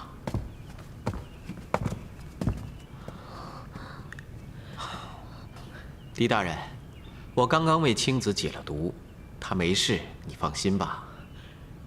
谢谢殿下。好啊，患难见真情啊。今天未尝不是一次好机会，就让小王成全了你们俩。殿下这是何意？实不相瞒，青子并非小王的未婚妻。殿下，青子，就让我说出实情来吧。青子在昏迷的时候，时时刻刻都在念着狄大人的名字。青子，你也不要再欺骗自己了。殿下，这究竟是怎么回事？小王常年游历在外，身体多有不适，一直想找一个医师伴在左右，正好遇到了青子毛遂自荐。小王见他医术高明，便想将他留在身旁。但是青子却向我提出了一个要求，他说他终生都不想嫁人，所以要求小王对外都说她是我的未婚妻。小王虽然不知道你们之间到底有什么误会，但通过这些日子，小王能感觉得出来，青子对你是真心的。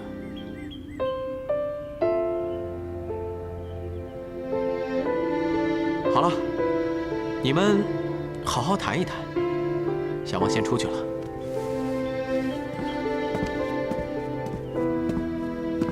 红巾，我们也去园中等大大吧。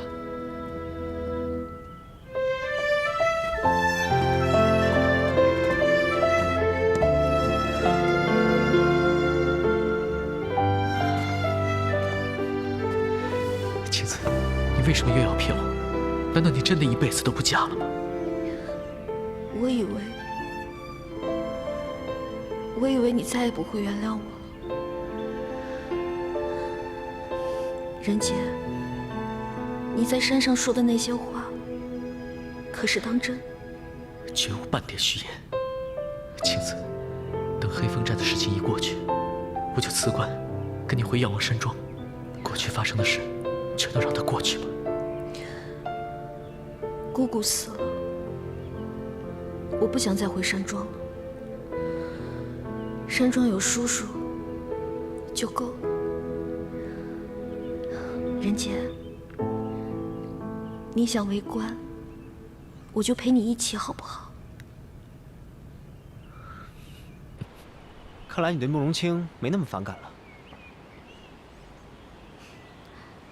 你也把我看得太小气了。嗯？我之前之所以针对他，不是因为嫉妒，而是担心。我担心傻书生被利用。若真是他为傻书生挡了一箭，那以前的事情就一笔勾销。哎呀，看来大家以后可以和平相处了。墨雨，黑风寨之事一完，我就和姐姐离开。为什么？傻书生今后都有人照顾了，我们还留下来干什么？还说自己不吃醋，我们还说要带冷月回汴州呢，现在连人家姐姐都当上了，竟又闹着要走。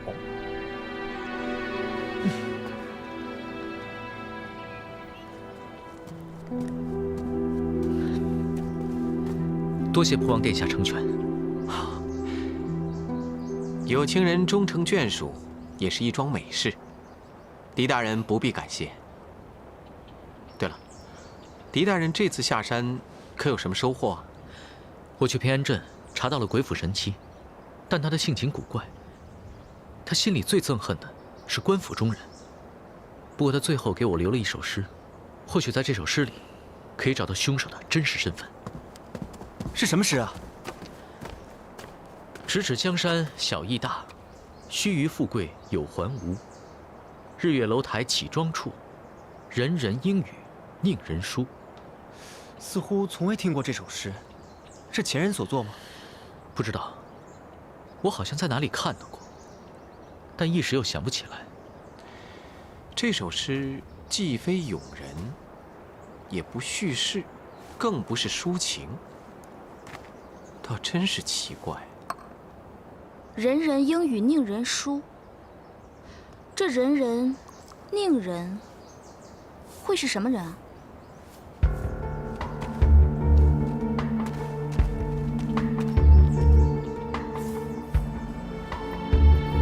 这人与宁，殊别之处就在一个女字。难道神七想说的是，定制辣雕剑柄的人是个女人？人人应语宁人书，单看这一句，很有可能是女人。不过神七虽然双目失明，但她的阅历和判断力不会比常人差，甚至一些能力还比常人更强。如果这答案仅仅是女人，会不会太过简单？单凭声音就可以听出来。谁？黑衣人！别说了，他一定比我们熟悉黑风寨，你是追不上他的。难道凶手真的是黑风寨自己人？说不好，但我敢肯定，盗剑之人，刺杀我的黑衣人，还有刚刚跟踪我的黑衣人，很可能是黑风寨内熟悉我们的人，而且是同一个人。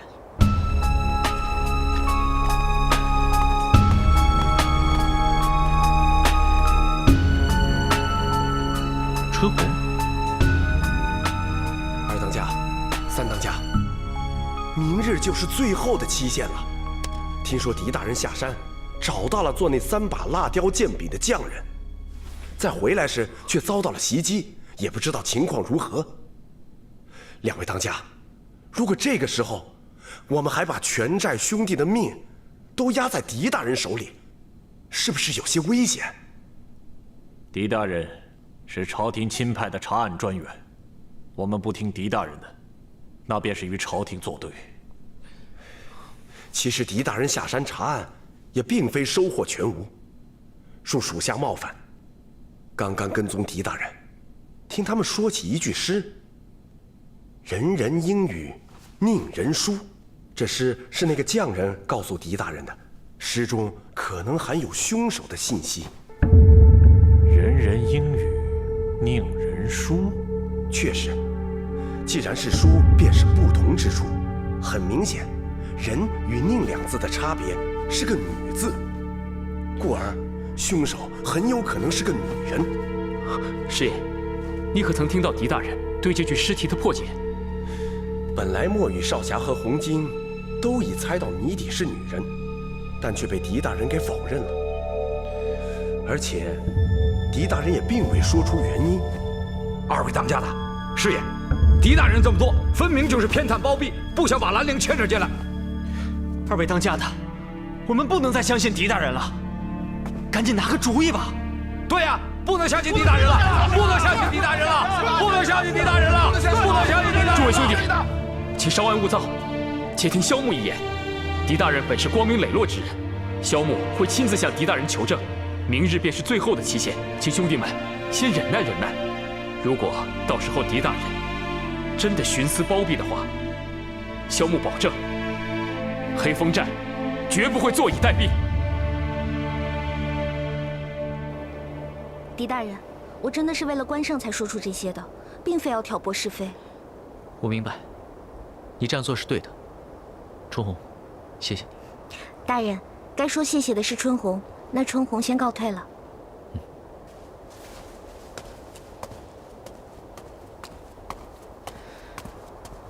我之前就对他有所怀疑，在宴会上他的表现实在太冲动了。可我们并没有实实在在的证据啊。而且我跟姐姐在黑风寨那么多年，从未听说过他会武功。他的狐狸尾巴露出来了，不怕抓不到的。只是还有很多谜团我们还没有解开。三当家，狄大人，你身体没事吧？我听说你被一个黑衣蒙面人所袭击，只是一些皮肉之伤，已经没什么大碍了。那就好。萧木前来是有一事相告。黑风寨现在人心浮动，寨中的兄弟已经对你不信任了。我家大大是奉了皇命的，有谁敢造次？实不相瞒，黑风寨寨规，聚义堂堂会议论之事，不得告知外人。还请狄大人多多留意那句诗，这便是萧木唯一能说的了。大人是聪明人，想必一定能够解开其中的意思。多谢三当家，不必言谢。萧木这就告辞了。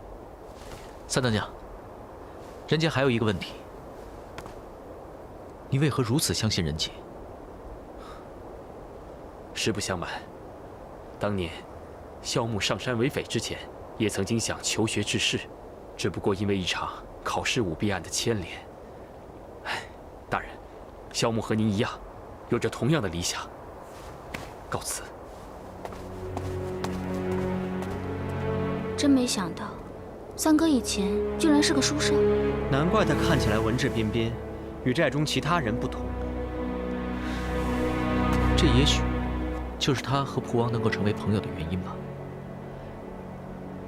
他让我特别留意那句诗，他怎么会知道那句诗？难道是黑衣人？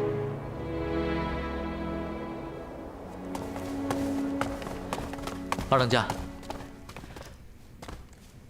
你找人杰有什么事？狄大人可觉得兰陵是凶手？二哥，你怎么也觉得姐姐是凶手啊？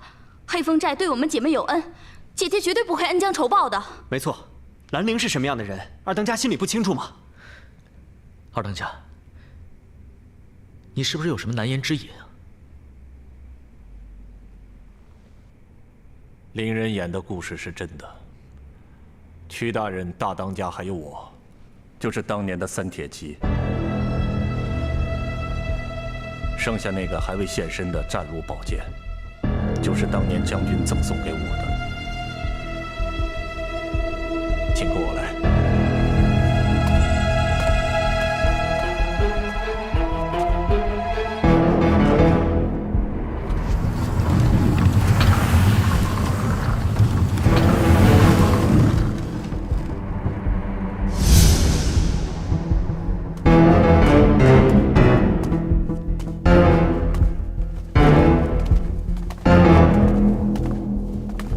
赵云图将军之灵位，这就是戏中的将军。正是，但却从来不能公开祭奠，只是为了将我们的过去，连同所有的罪恶，都一起尘封。这里打扫得干干净净，一尘不染，香火缭绕。想必二当家应该是经常来这里祭奠，忏悔之心诚然。这又有何用？我这个人一辈子都是瞻前顾后、优柔寡断，不是怕这就是怕那，空有一身铁骑的功夫，却没有一个铁骑应有的胆识和气魄。大哥，李世民，他已经把我们的家人全部抓走了，我们现在该想什么办法救他们？我们现在不仅是军力薄弱，且人心所向，也是礼堂天下。大哥，不如我们夜袭，这样或许有机会救出妻儿老小。三弟，先别说话。大哥，你刚才那句话是什么意思？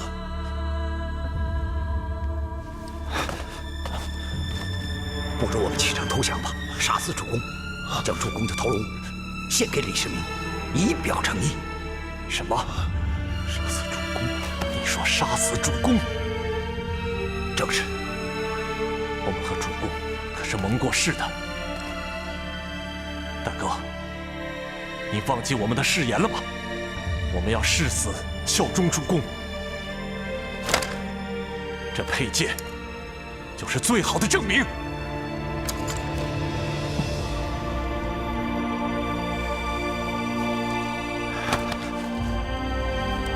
兄弟，你们放心好了，没有人会说我们背信弃义。相反，我们会流芳百世，因为这个世界上从来都是胜者为王，败者为寇。后来，他们把主公的头颅献给了敌人，作为回报，先帝不仅放了我们一家人，还许以官职让我们来做。屈崇便是那个时候做上了官，而我和大当家觉得心中有愧，便拒绝了先帝，隐姓埋名上山为匪，建了这黑风寨。3把宝剑也就此供奉在此殿，并成了你们所改编故事的见证。故事是屈崇编的，但我们供奉将军是真心的。从那以后，我跟大当家一件不仁不义的事情也没有做过。唉，可是历史怎么会永远都是胜利者的历史呢？这世上圣无常事，真相早晚会大白于天下的。狄大人，飞影知道自己一直在自欺欺人，之所以将这一切讲出来，一是为了黑风寨，二是为了自己的良心。可是这一切又与兰陵有什么关系呢？我想兰陵也许是主公的后人。红巾，你跟兰陵可是亲生姐妹？我和姐姐的确不是亲姐妹，我们是孤儿。当年住在汴州城郊外的碑田坊，是被师父收养以后才结拜为姐妹的。可是姐姐跟我说过啊，她的亲生父母死于家乡灾荒，并非是什么将军啊。有过这样故事和经历的人，是不会轻易说出来的。你是怀疑兰陵就是将军的后人？你是怀疑兰陵就是将军的后人？可有更多的证据？主公有1儿1女，事发时年仅7岁。杀害主公后，屈崇为了斩草除根，一把大火烧了主公的家，但1儿1女便在其中。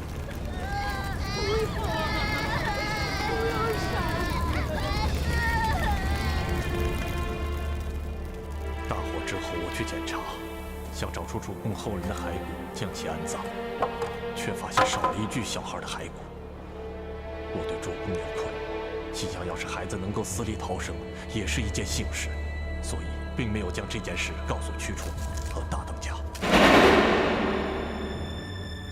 我想那孩子如果还活着的话，也应该有兰陵这么大，但到底是谁救了他，我也不知道。难道单凭这一点，就推测姐姐是当年将军的孩子吗？这世上的孤儿多了，我也是啊。而且二当家，我也敢保证，曲虫并非兰陵所杀，因为整个宴席，墨雨一直注意着兰陵，他从未离开。你怎么会一直注意兰陵？因为我喜欢他。兰陵是不是主公的后人，只是我的推测而已。狄大人，不管怎么样，我有一个决定，还望大人成全，请将飞影作为凶手交予朝廷。这怎么可以？二当家，人间绝不会冤枉任何一个人的。这不是冤枉，而是赎罪。飞影不能看着将军的后人被捕，也不能看着黑风寨遭这灭顶之灾。把飞影交出去，是一个两全之策。凶手并没有错，他只是想报仇。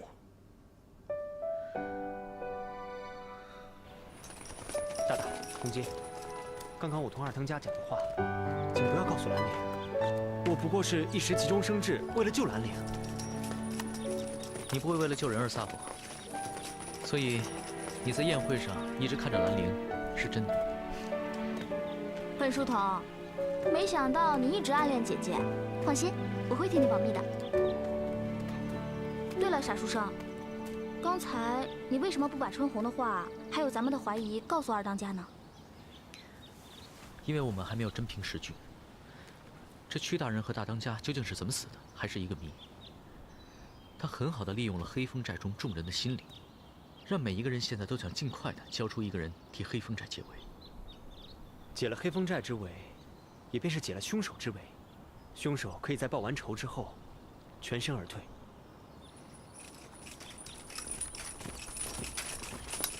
你们快去！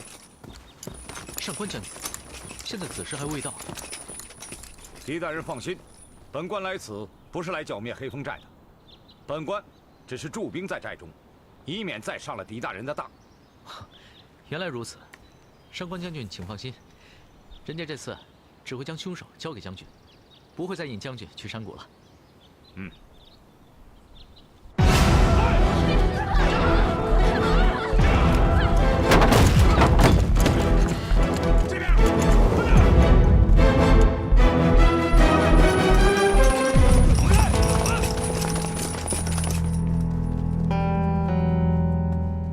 师爷，我们不能就这么等着呀！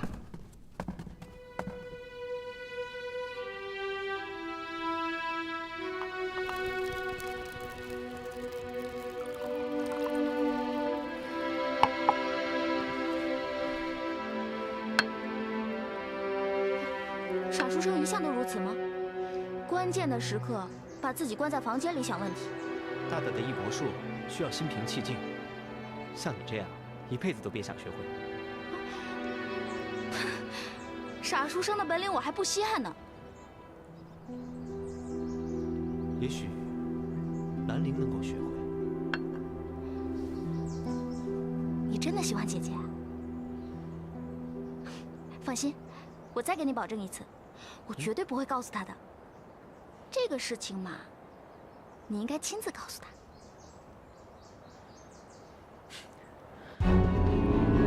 直指江山小义大，血与富贵有还无。日月楼台起庄处，人人阴雨应真书。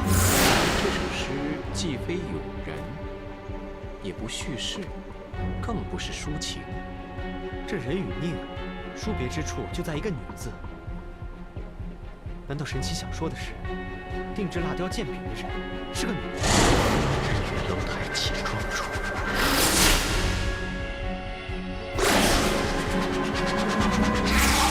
我所知道的全在里面了。若你猜对，可能会助你破案；若你猜错，也许会引你误入歧途。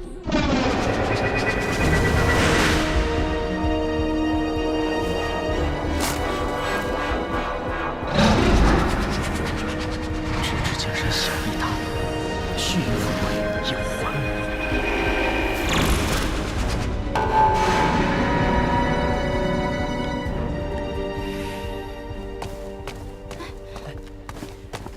我终于知道神奇尸体的谜底了。狄大人，殿下请您和墨雨少侠带上五殿之中那2把宝剑前往一叙。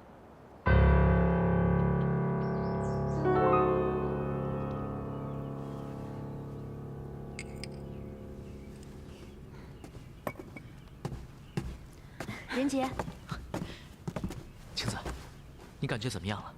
身上的毒没事了吧？怎么，你是不相信我慕容清的医术吗？只要殿下能把我救醒，我便可以自救。更何况，殿下身边的药不比药王山庄的差，很多名贵的药材都是药王山谷没有的呢。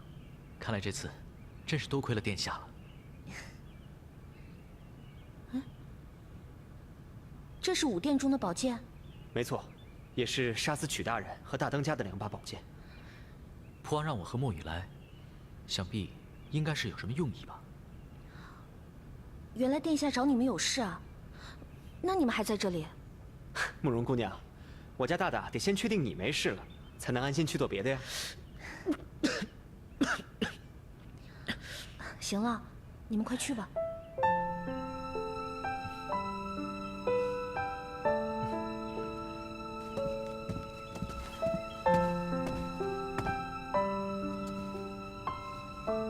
青子，我有件事情一直想问你，在大漠。算了，你好好休息吧。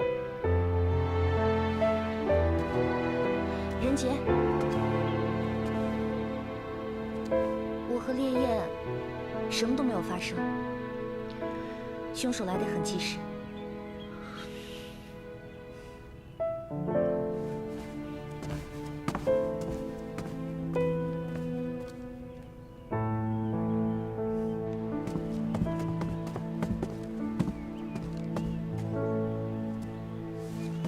殿下，三当家，仁杰已经将2把宝剑带来了。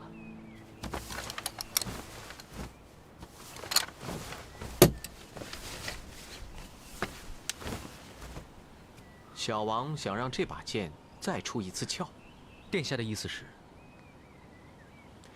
久闻墨雨少侠与3当家都是练剑之人，想必对剑都有一番研究。今日可否在此切磋一下？久闻墨雨少侠使得一手好剑法，萧穆求之不得。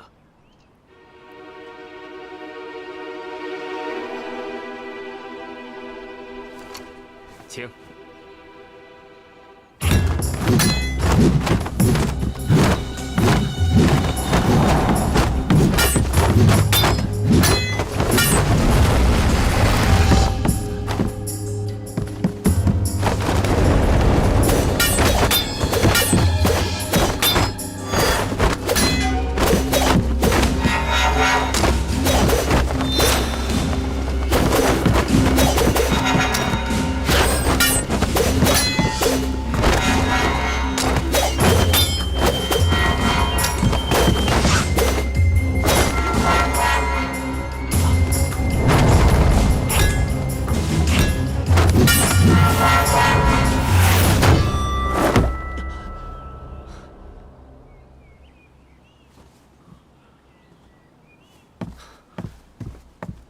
殿下，狄大人。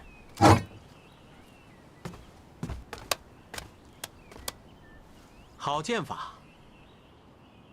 2位少侠均未使用过手中这2柄宝剑，但依然使得行云流水，可见2位都是用剑的高手啊。现在小王想听听2位对手中之剑的看法。殿下，这把龙渊剑沉重稳健，需要内力十足之人方能使用。如若再比试下去，我恐怕也坚持不了了。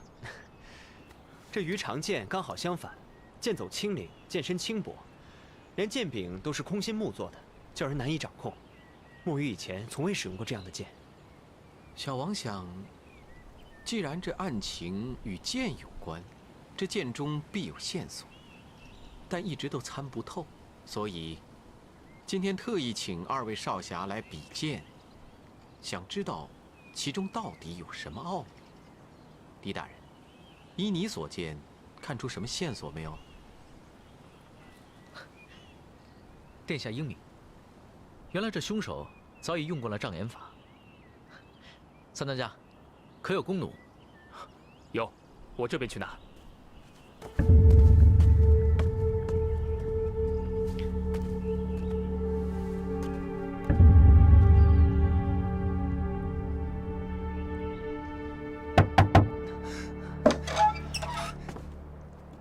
小凡，红巾姐，要出事了！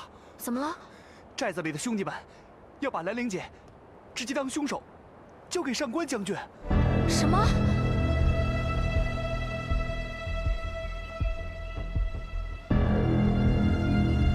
魏远，你身手了得，你来试一下。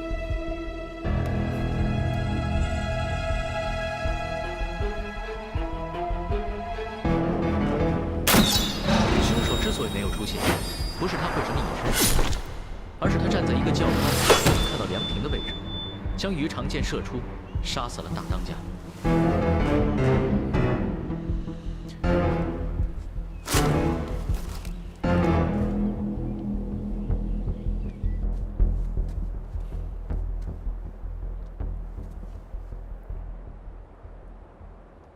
三当家，那里是什么地方？哦，那是阁楼，是关押宴会众人的阁楼。这就对了。三当家，你可知道我已经破解了神器的尸体是什么？灵人。只是我现在还不清楚，究竟是5个中的哪一个。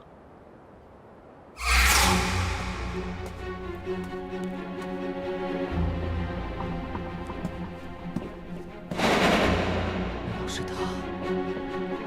不可能。是谁？魏远，你知道什么吗？大大，你下山去找神器一事，是否只有我、红巾还有蒲王知道？你意思是，这件事还有其他人知道？正因如此，我才会在回到寨中的路上被黑衣人袭击。萧牧也觉得奇怪，为何狄大人会在山中遭到伏击？大大，你是否还记得我们初来山寨的时候，那个被黑大虎欺负的少年灵人？他叫冷月，是个可怜的孤儿。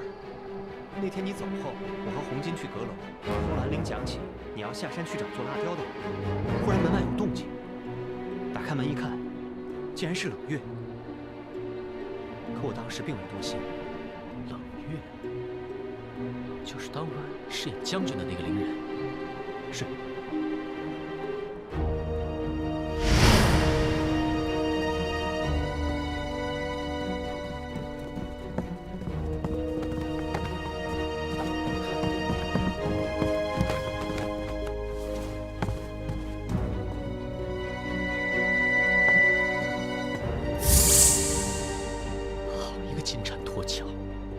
杀死曲冲的，就是那个叫冷月的少年灵人。红巾，姐姐，咱们快走吧。山寨的人要把你交给上官将军。不行，我不能走。我要是走了的话，狄仁杰会很为难的。哎呀，你要是被师爷抓住，狄仁杰更难办。而且他那个异博术是看状态的，凶手能不能找出来还不一定呢。红巾，我知道，可是我真的不能走。官兵马上就要围剿黑风寨了，狄仁杰和莫雨他们……哎呀，姐姐，你能不能别想别人？狄仁杰是朝廷的人，他不会有事的。对呀，兰陵姐，咱们快走吧，狄大人肯定不会有事的。兰陵姐，再不走你就要被交给上官将军了，还要告大人徇私枉法。不行，走吧。兰陵姐，不好了，阁楼失火了，咱们快走吧。哎呀，快走吧，红巾。原来如此，狄大人，我这就派人去捉拿凶手。好，那就拜托三当家了。走吧。大大，不好了，阁楼失火了。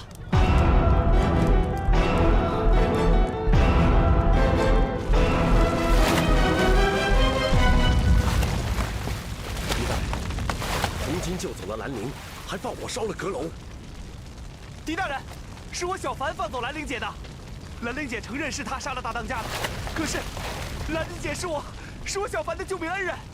狄大人，所有的事情都由我小凡一人承担。狄大人，就是他带着红巾救走了兰陵，可惜守卫只抓住了他，却让红巾和兰陵跑了。那灵人们呢？唉，说起来真是可怜，灵人们没有及时的从大火里跑出来，全被烧死了。刚刚兄弟们找出5具骸骨，我已经叫人搬走埋了。我说什么来着？兰陵就是凶手。狄大人，还不马上派人通知上官将军，让他派兵去捉，别让他们跑了。大大，我这就去找他们。等等。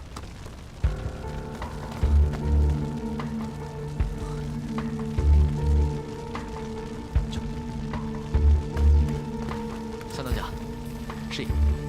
莫雨现在就去找他们两姐妹，找到之后便会带到上官将军那里去。好。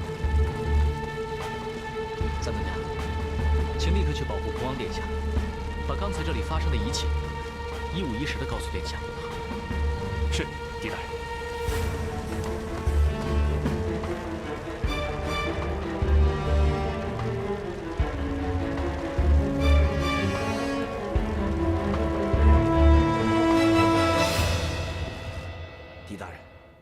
只有墨雨少侠一人去找红巾和兰陵，用不用再多派些人手？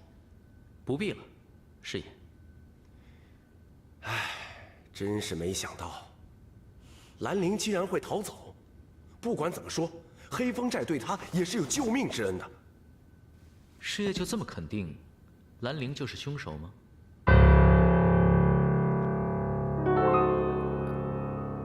啊，狄大人，小凡不是说了吗？ 兰陵已经承认是他杀死了大当家，否则又为什么会逃走呢？师爷说的没错，像我们这些人，心中无愧，自然是不会逃跑的。我说什么来着？我们黑风寨的人那是不可能自己害自己的。对呀，对呀，就是啊。为什么呀？凶手的确不是黑风寨的人，但是凶手必定有一个黑风寨的人作为帮凶。想必大家已经知道了，这宝剑。 是在招安之前就被盗走了，而我们参观时所见到的，就是这蜡雕做的剑柄，配上了空的剑鞘。据三位当家所说，近2、3个月以来，黑风寨并无任何外人进出。狄仁杰，你这是什么意思啊？我们黑风寨是在山上，这四面都是山林，若有人想偷溜进来，也不是不可能啊。大家是否还记得？ 屈大人是为何离席的？我在外面都看见了，是被春红不小心把酒水洒在衣服上。春红将酒洒掉，并非不小心，而是有人故意陷害。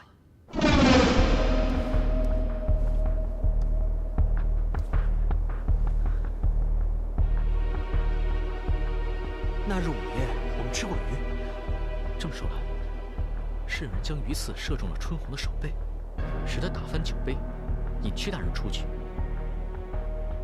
这个人一定对屈大人十分了解，知道他有这个洁癖，一定会立刻出去换衣服。这么细小的鱼刺，能射得如此精准，出手的人很可能在春红身边。春红，你当时侍奉的是屈大人，旁边不是还有普王？附近还有谁？ 还有师爷，狄大人，春红并非想搬弄是非，只是担心关胜，所以才会鼓起勇气来找你。你可知道宴会的坐席是谁安排的？禀大人，当日午夜的一切事务全都是师爷的安排。凭什么就拿一根鱼刺，说是我故意设计屈大人离开？哼！师爷所安排的，不只有这一处吧？狄仁杰。 有什么话你就一气儿说出来，别跟大伙儿在这兜圈子。是啊，是啊，各位，参见殿下，免了吧。谢殿下。哦，这些伶人不是被烧死了吗？啊，大家不用害怕，这些都是小王的侍婢。 你们大家伙儿在这听狄大人跟你们说，真不如看看我排的这出戏。来吧，你们好好演。是。我们好好看。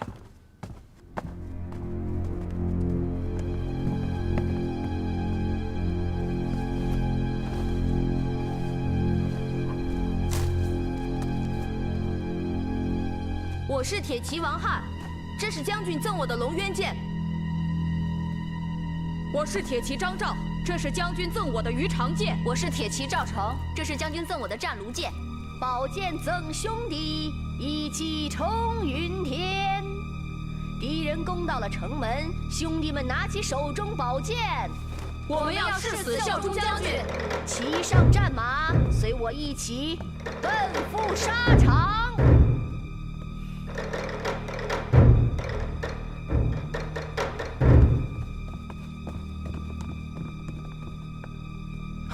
你们这些伶人，简直是胡编乱造！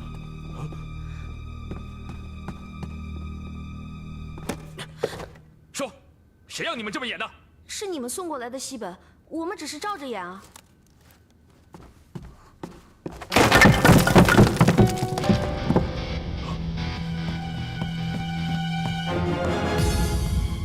他人呢？我在这儿，动作太快，我还来不及回来。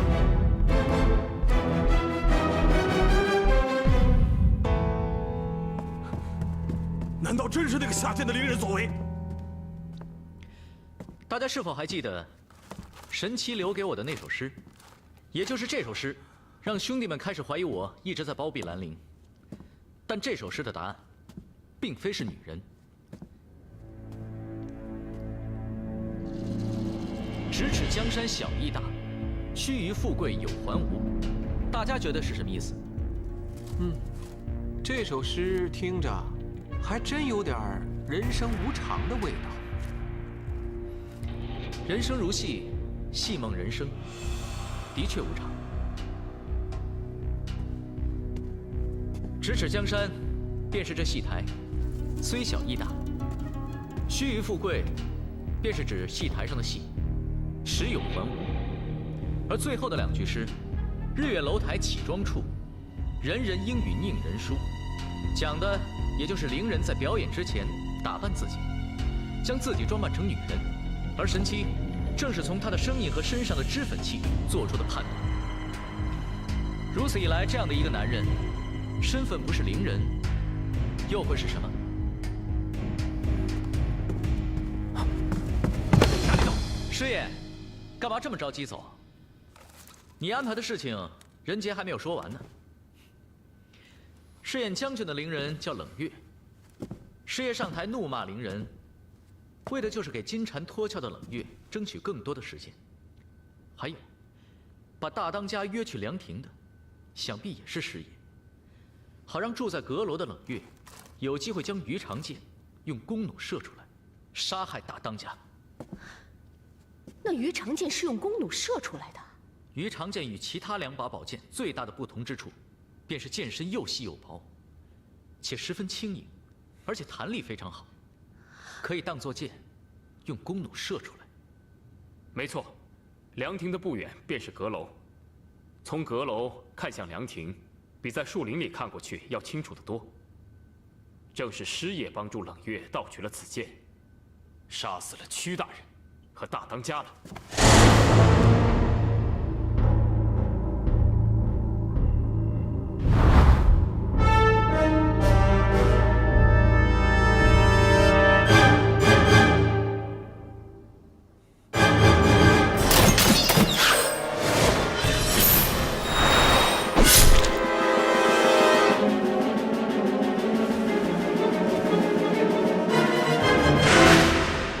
我们为大当家的报仇，杀掉这个背信弃义的师爷。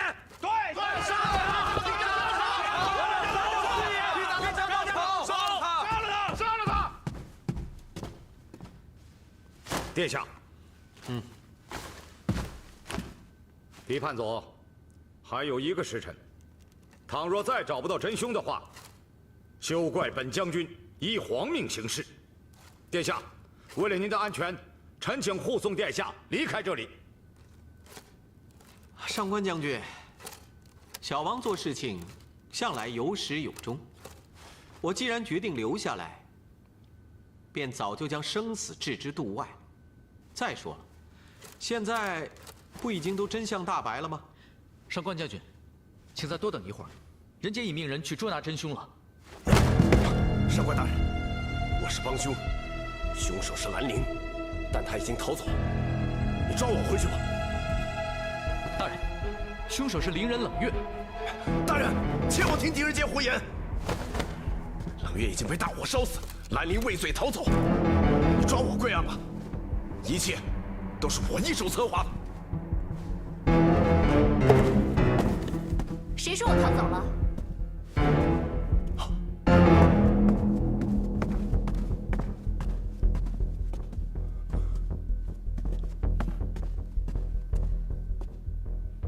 小凡，你带我去救姐姐，还说认识下山的去路，为何将我们引入陷阱？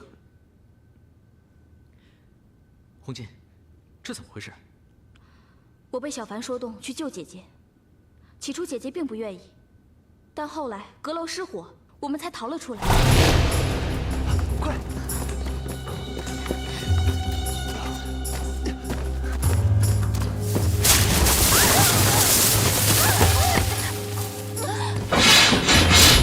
小凡，放我们出去！小凡，你这样陷害我们，放我们出去！两位姐姐，对不起了。小凡，小凡，小凡也是受人所迫。小凡，小凡。后来，还是小王派出去的人发现了他们，才将他们救回。狄仁杰，对不起。你能再次回来，就代表你还信任仁杰。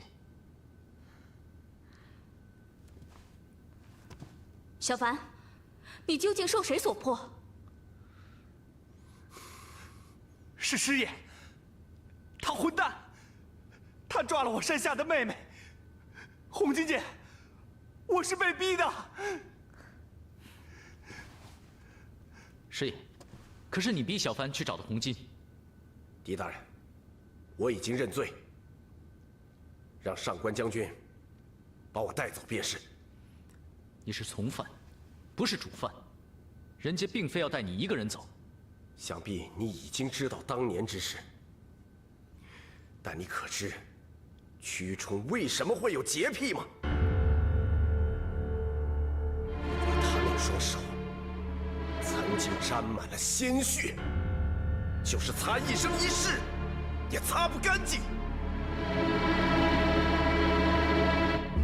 兄弟们，黑风寨所谓的仁义、道德，全都是假的。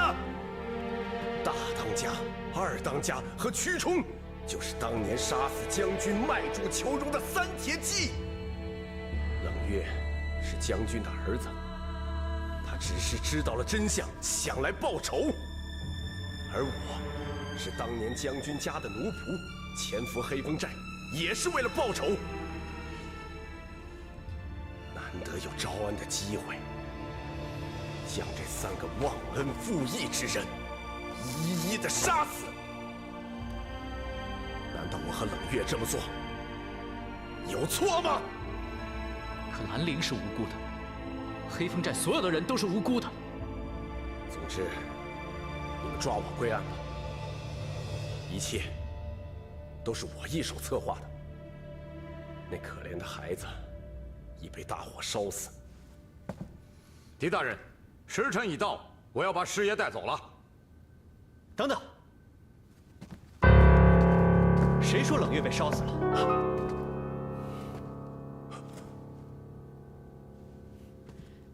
莫雨，看来你去的很是时候啊。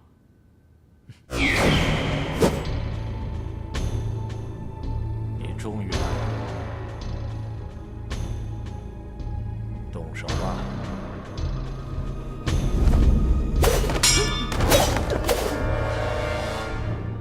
沐雨大哥，我们真心待你，你为何要利用我们？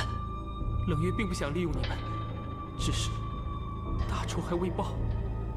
虽然二当家对不起你父亲，可忏悔之心早已有之。这祭堂就是最好的见证，就请你饶他一命。可是他违背了誓言，杀死了我父亲，再多的忏悔也于事无补。沐雨少侠，不要再为我求情了，我在这里就是等着这一刻的到来。小兄弟，我愿受你一剑。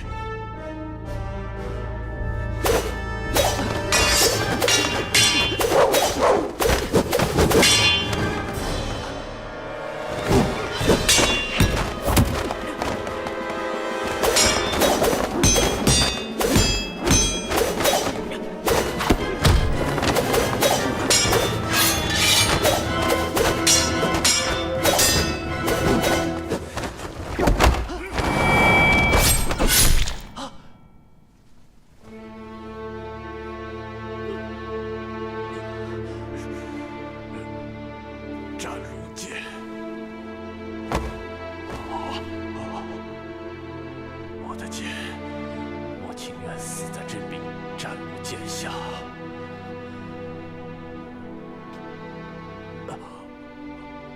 将军，飞鹰找你来了。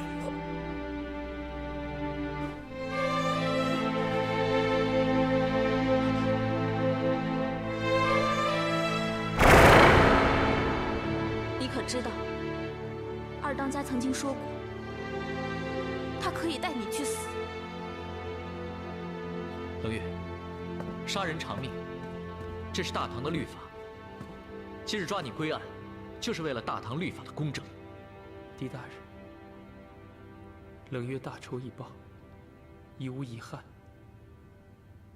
兰陵姐，对不起，差点连累了你。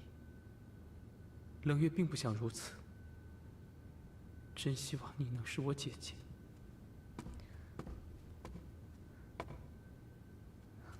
冷月，我知道你受苦了，今日之仇，你不得不报。可是冷月，报仇就能解决一切吗？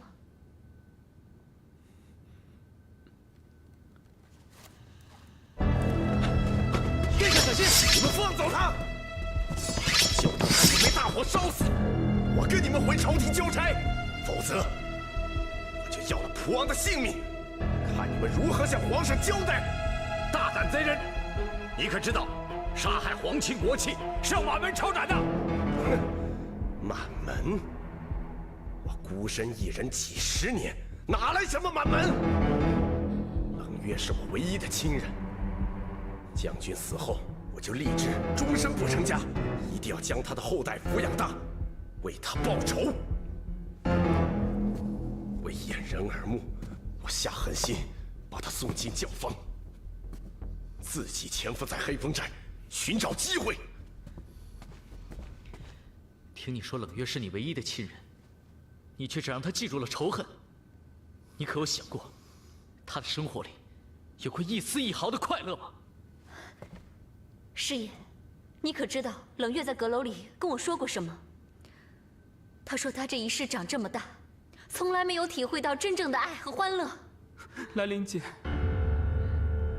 求你不要再说。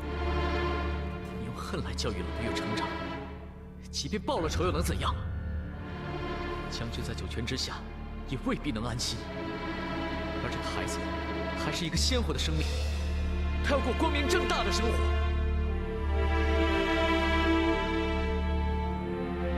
难道我做错了吗？难道我真的做错了吗？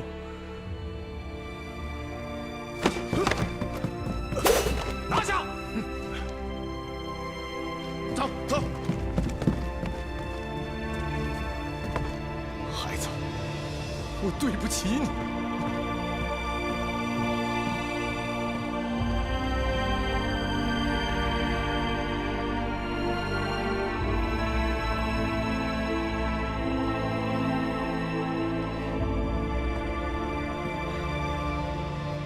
狄大人，多谢你救了小王一命。殿下与人杰是知己，知己之间都是一命相托，何须谢罪？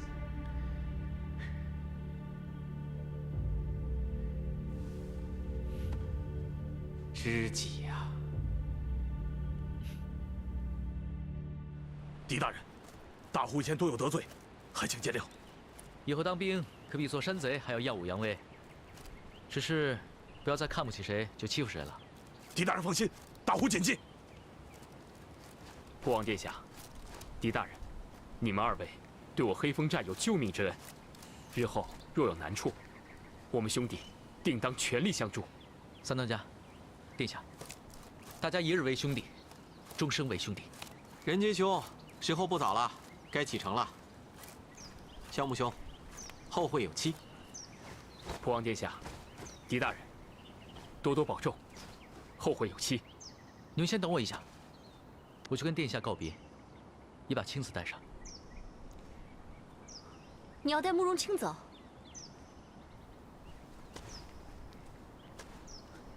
殿下，难不成他又要上这个女人的当？那天傻书生下山找证据，回来遇上师爷劫杀，慕容清为了救他，为他挡了一劫。任阶秋，青子，我就交给你了。你们有情人终成眷属，一定要白首偕老。多谢殿下的美意，人杰感激万分。多谢殿下这段时间对青子的照顾。能与你们相识，是小王的福气。如果我们以后有缘再见的话，小王愿意尝试饮酒，与你们两个嗜酒如命的人醉上一次。一言为定。一言为定。任阶兄，青子，保重。殿下保重。殿下保重。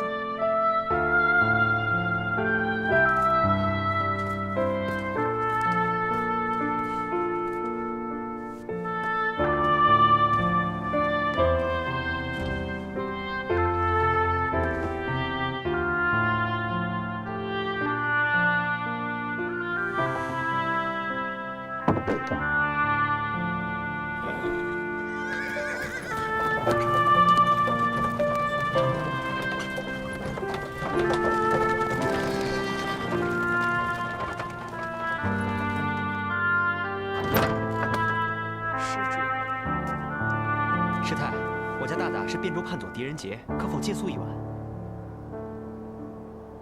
这位姑娘看来身体虚弱，你们确实不能再赶夜路。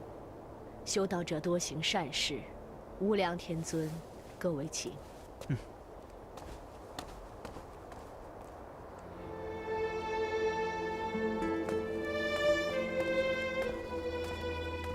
你现在身体还很虚弱，多吃点。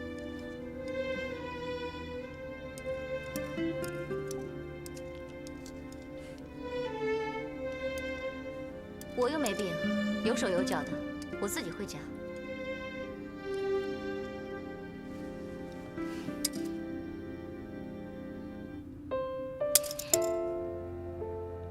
哎，我不夹了，让给你还不行吗？拜托你松松手，不要夹着我的筷子，我还要吃饭。吃，撑死你！本姑娘吃饱了，不吃了。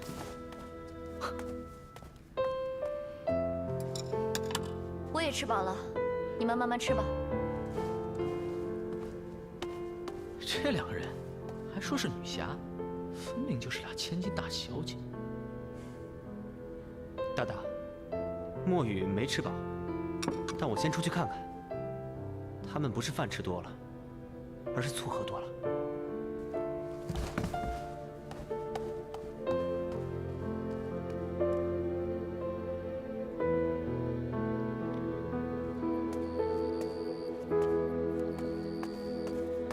来，让个座。